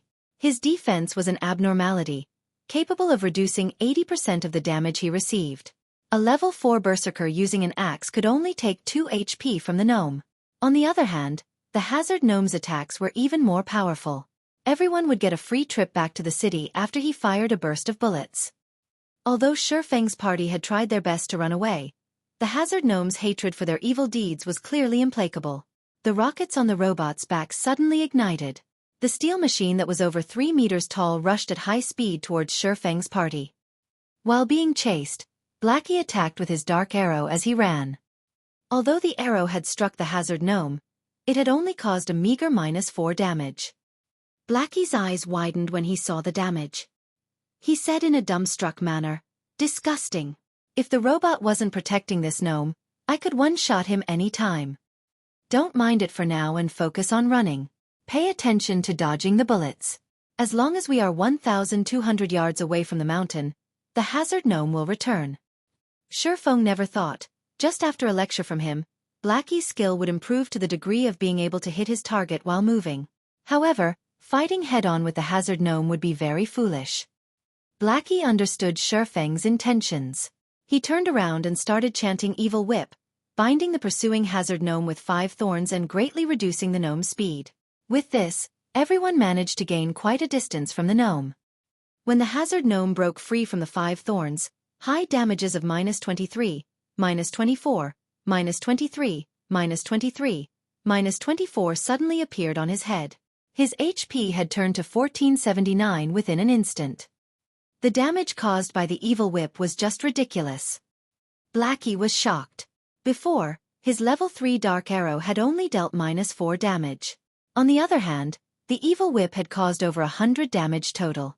The difference between them was just too great. Did the hazard gnome have that kind of fetish? Feng saw hope when the hazard gnome's HP suddenly fell by a portion. The hazard gnome did not have any immunity towards plant-based attacks. Feng immediately commanded, "Everybody stop running. Cola, get the hazard gnome's hatred and let his back face toward the group. The others attack and mind your positions.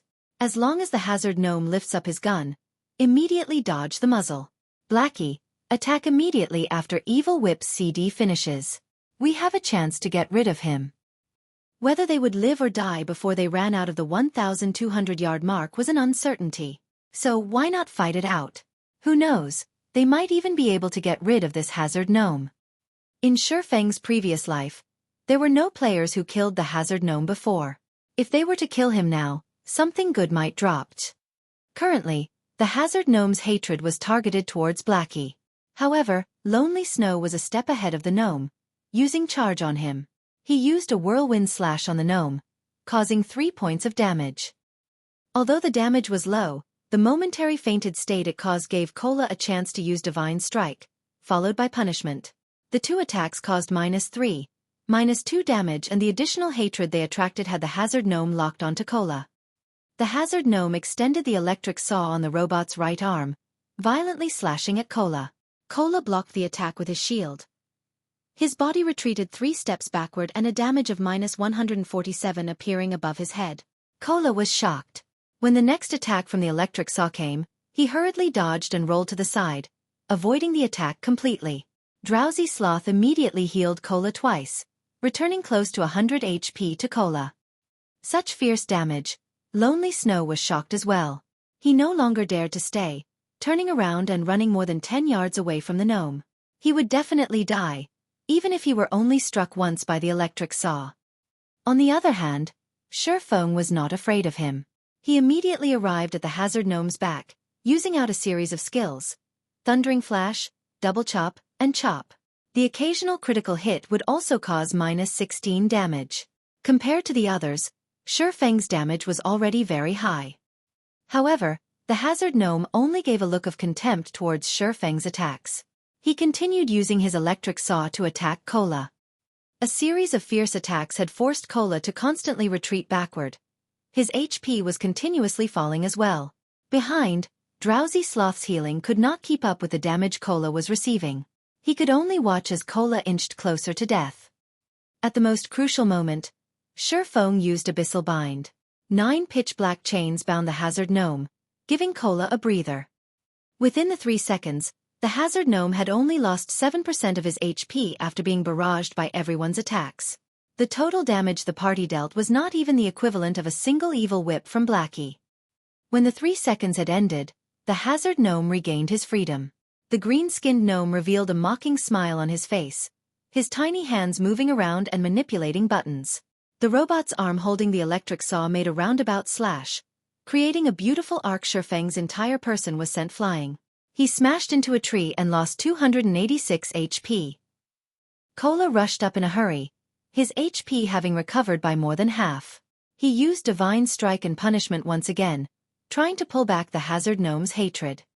However, the hazard gnome had actually ignored Cola. Instead, he lifted the gun in his left hand, aimed it and fired a burst of bullets at Feng. A barrage of densely packed bullets flew towards Feng. However, Feng had yet to land after being sent flying, so it was impossible to dodge the bullets. Phantom Kill. Feng's doppelganger instantly appeared before him. The doppelganger waved his blade, continuously blocking the bullets. Meanwhile, Feng had already activated Gravity Liberation.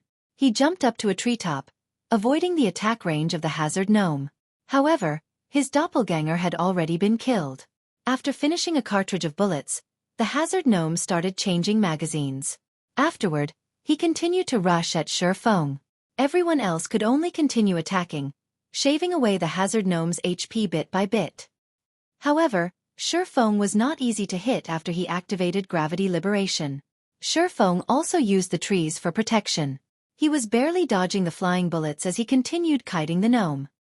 As for Blackie, he would immediately use Evil Whip as soon as it was ready. The hazard gnome's HP continuously fell, 64%, 50%, 30%, 20%, 10%. When only 10% of the hazard gnome's HP remained, the gnome suddenly jumped out of the metallic machine. He wore a pair of rocket boots and started to escape.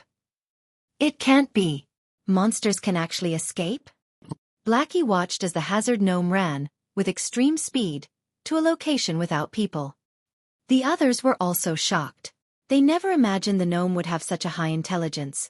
He ran the moment he knew he could not win the fight. We can't let him escape. We will have fought for nothing otherwise. Cola immediately chased after the gnome.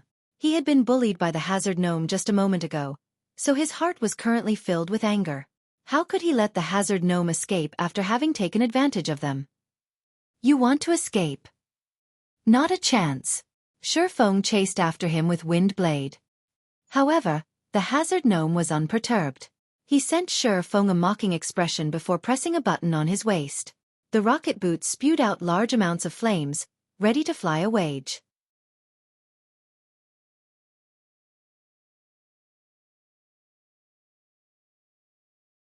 Chapter 38. Twin Snake Ring. The hazard gnome's shameless rocket boots shocked everyone. They had never seen a monster that was so good at escaping before. Its human-like expressions and actions were completely different from NPCs. The hazard gnome was like a person pretending to be an NPC. 2 streaks of crimson flame flared, slowly lifting the hazard gnome into the air. Unwillingness filled everyone's hearts.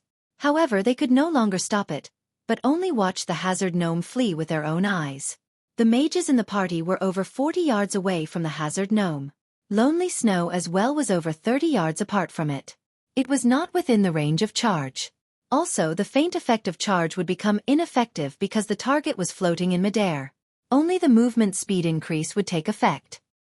Currently, only Feng was close to the hazard gnome. He was only 15 yards away from it. However, Feng did not have any range attacks. Even if he chased after it, the hazard gnome would raise over 20 yards from the ground by the time he arrived. In the end, Feng would only watch the hazard gnome escape. 9 Dragons Slash. Feng knew he could not catch up. He waved the abyssal blade, shrouded in black mist, in his hand. Within an instant, 9 streaks of black mist shot towards the hazard gnome. Feng was not willing to allow such a smart hazard gnome leave. Initially, Feng only thought of the hazard gnome as an average special elite. He had never imagined the gnome to be so much like a player. Throughout his 10 years of playing God's Domain, Feng rarely saw such intelligent gnomes. The main god system wouldn't simply bestow a small monster with high intelligence. Such bestowals usually had a deeper meaning behind them. For example, those human heroes or legendary beings were all great characters. Their existences caused people to shudder.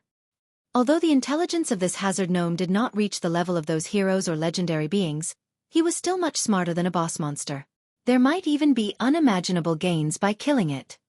Currently, the hazard gnome's displayed information changed. He suddenly became Arcus Maddox. Arcus Maddox, Lord Rank.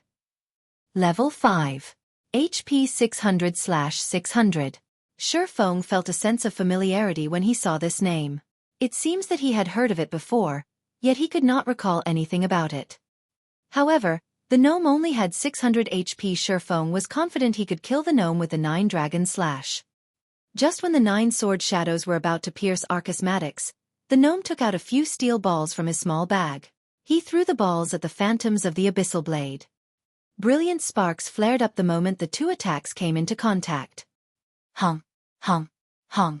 A series of explosions forced the phantoms of the Abyssal Blade back. Just when the phantoms were prepared to attack Arcus Maddox once more, he immediately flew over 30 yards away. Meanwhile, the 9 phantoms of the Abyssal Blade could only attack targets within 30 yards of its reach. Feng could only watch helplessly as Arcus Maddox escaped. Crap. How could there be such a monster? His escaping ability is just a bug. Blackie stared at the fleeing Arcus Maddox as he cursed. Cola was grinding his teeth in hatred as well, sending a few punches towards a nearby tree. The other party members felt displeasure also. Everyone fought long and hard against this elite monster. However, just when they were about to reap the rewards of their efforts, their prize grew wings and flew away. Was there anything more depressing? Brother Feng, let's continue chasing it. Blackie discovered that the gnome's movement speed was not fast. Also, there should be a limited amount of fuel powering that pair of boots. Who knows? The gnome might land just after a while. Forget it. Let's continue grinding gnomes. Feng shook his head. If they could chase the gnome, Feng would have long since chased after it. However, the gnome's rocket boots were just too powerful. It was titled as one of God's domain's godly escape tools. Currently, the boots had just been activated. Its speed would abruptly increase in a moment, and the gnome would disappear in the blink of an eye. It would be an impossible task if they wished to find the gnome. As expected, the flames gushing out from the rocket boots greatly increased after a moment. Shill! Arcus Maddox disappeared from the air, unable to be seen anymore. Best not let us meet again. You can dream of escaping the next time. Blackie said in an unfortunate tone as he looked towards the spot where Arcus Maddox had disappeared. In his heart, Feng felt that it was a pity to let the gnome go. However, it would no longer be dangerous when they grinded on wandering gnomes from now on. After this experience, the hazard gnome most likely would not show himself ever again. Let's go, continue grinding on the wandering gnomes. Feng turned around and said to his party. Brother Feng, you're still the best. How could I not think of it? If we killed all of this bastard's kinsmen, we'll see if he doesn't show up again. Blackie laughingly said. Feng was speechless. He turned around and left, no longer paying any attention to the fantasizing Blackie. Suddenly, Feng stopped his feet in shock. Damn, our luck really is too poor. I never thought that Arcus Maddox would actually appear here, and he was also a level 5 hazard gnome. Feng tightly clenched his fists, his brows wrinkled. It was the first time he became so enraged. When everyone looked at Feng's wrathful expression, they could faintly feel the surroundings become chilly. They could not help but retreat a step, their foreheads covered in a cold sweat. Before, they felt Feng was a calm and easygoing person. Never would they have imagined Feng would become so terrifying after becoming angry.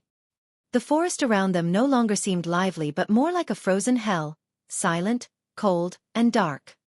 Brother Feng, are you all right? Blackie carefully asked. He was shocked. Feng was completely different from when he was mad or arguing with others. It was the first time Blackie saw Feng enraged to such a degree. Oh, it's nothing. Feng reacted, replying with a smile.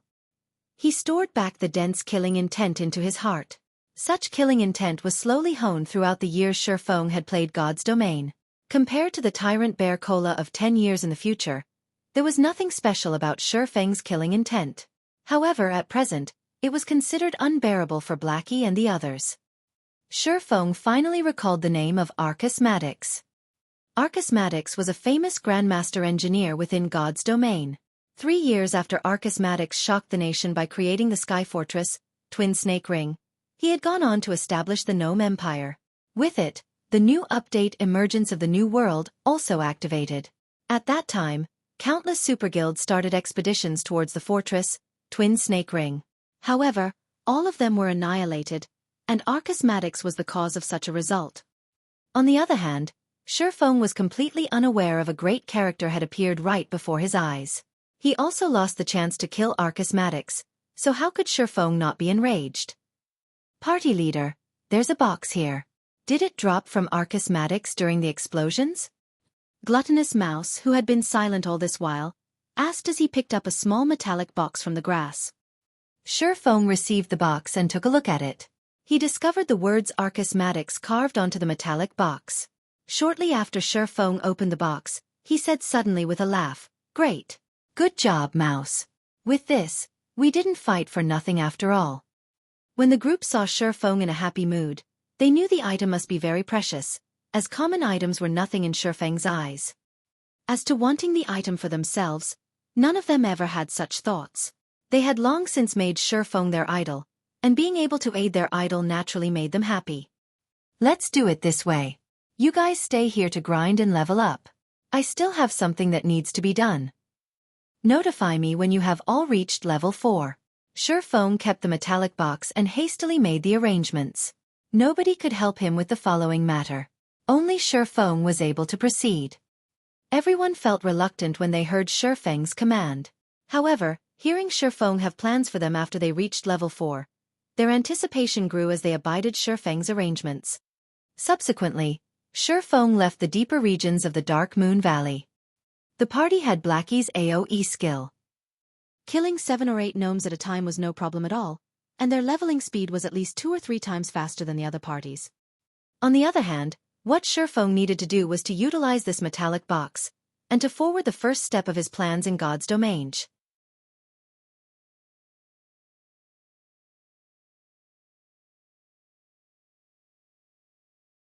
Chapter 39. Philosopher's Stone. After leaving the Dark Moon Valley, Feng rushed towards Scarlet Lake. He had also activated gravity liberation to save more time. The players on their way to the Dark Moon Valley saw Feng speeding past them like a gale of wind. His speed was shockingly fast, and his figure was just a blur. Who is that person? Which assassin is he? His speed is so fast. No, look at his waist. That's a sword hanging there, not a dagger. He should be a swordsman. Crap. Are the current swordsmen that OP? The widely spread rumor on the forums stated that a mysterious swordsman killed the mayor of Red Leaf Town. There was also a powerful swordsman at the Deathly Forest that received an invitation from the Snow Goddess.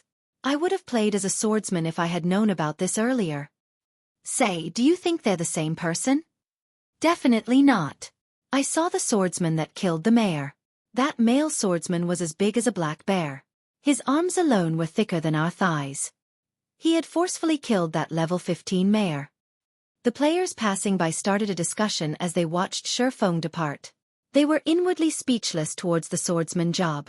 They should have played as swordsman if there was such a powerful job. However, it was too late now. Feng might have laughed it off if he had known their thoughts. There was no strongest job in God's domain, only the strongest player. Feng ran for over 2 hours through the vast plains.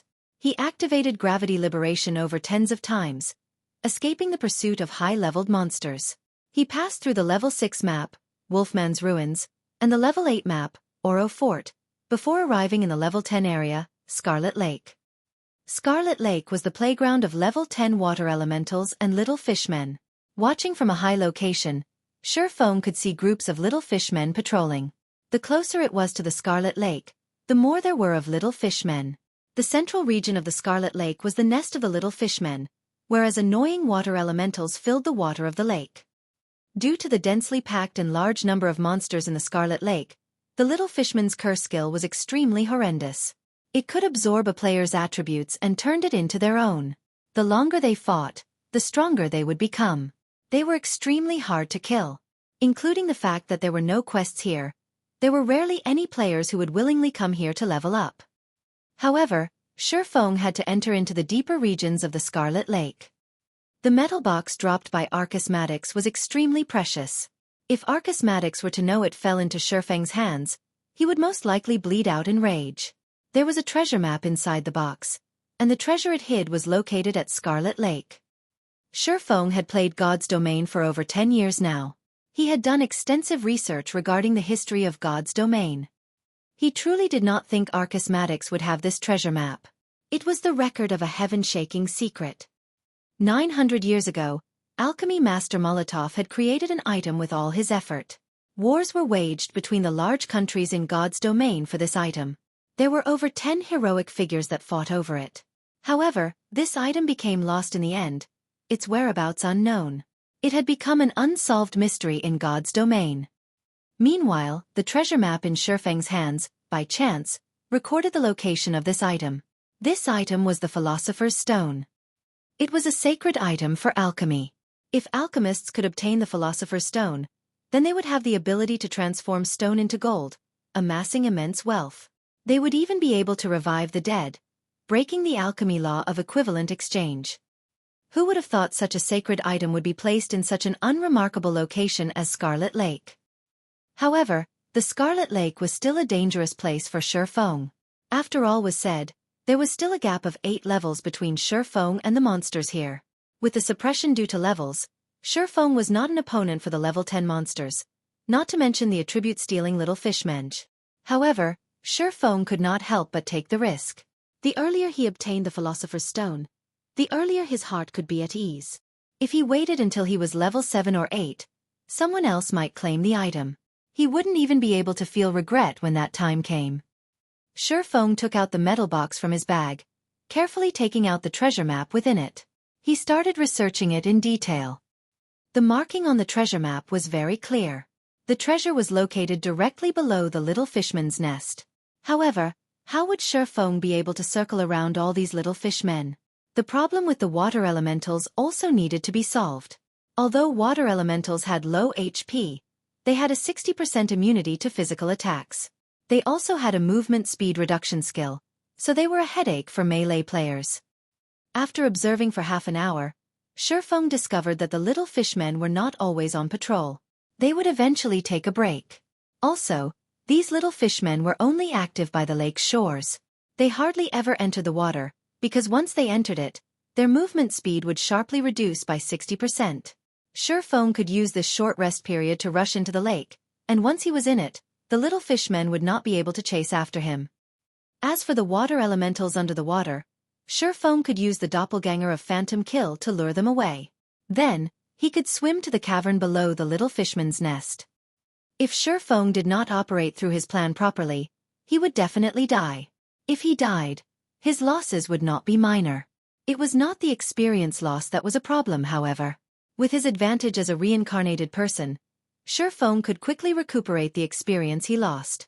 Only, he would be sent back to the town after dying once, and the time he would waste by returning here was just too much. 10 more seconds. Feng watched the patrolling little fishmen, his heart estimating the time for him to sprint out. Time passed second after second. A group of patrolling fishmen watched their surroundings. After discovering nothing out of the ordinary, they entered a small wooden hut by the lake to rest, emptying the land by the lake. With all his might, Feng dashed towards the shore. When Feng was about 30 yards away from the lake, another group of patrolling fishmen discovered Feng. They immediately sounded out an alarm, their hands wielding short swords as they rushed toward Feng. When faced with 4 level 10 little fishmen, as powerful as Feng was, he was not their match. Feng's only hope was to jump into the water. However, the little fishmen were very quick, taking only a short moment to catch up to Feng. They waved their short swords, slashing them at Feng's back. Feng knew he could not outrun the fishmen. He turned around and used Abyssal Bind on one of them, then continued by using parry to block another one of his attackers. As a result, Feng stopped the other little fishmen from moving forward. Using the power behind the fishman's attack, Feng managed to pull away a distance of over 3 yards. He activated gravity liberation and then jumped onto the lake. However, the other little fishmen were quick to catch up, jumping into the lake after Feng as well. Plop! 4 little fishmen fell into the water. Feng, however, was madly running above the lake's surface. Walking on water was a skill that could only be activated after agility reached 80 points. However, Feng had the Ring of Gravity. As a result, his body had reached a state of near weightlessness after activating gravity liberation. Including his agility that was over 30 points, he too could move on the water's surface. His speed would not be reduced by the water. In a few moments, Feng had shaken off the unyielding little fishmen. He ran to a location not far from the little fishman's nest, diving into the water. Just after entering the water, Feng discovered a cavern that was surrounded by a lot of water elementals. The water elementals were encircling around the cavern as if they were protecting something. Water Elemental, Common Monster. Level 10. HP 750/750. Feng used Phantom Kill. His doppelganger swam over, luring the water elementals. Just as Feng planned, a group of water elementals had discovered the doppelganger. One after another, They chased after the doppelganger. Meanwhile, the doppelganger swam upwards.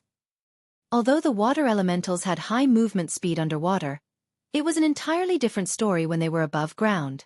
They were the opposite of the little fishmen, becoming extremely slow once they reached the shore. With the water elementals lured away by his doppelganger, Feng took the chance to quickly swim towards the cavern. Before Feng even reached the cavern, the system notified him of the death of his doppelganger. The doppelganger had only earned Feng over 20 seconds. After killing the doppelganger, the water elementals discovered an intruder near the cavern. They all hurriedly swam back to the cavern entrance. After discovering Feng, the speed of these water elementals increased by a fold as they sped towards Feng. You're tuning in to the Xueqi's Martial Arts Saga YouTube channel. Don't forget to subscribe and join us on this journey to catch the most captivating stories.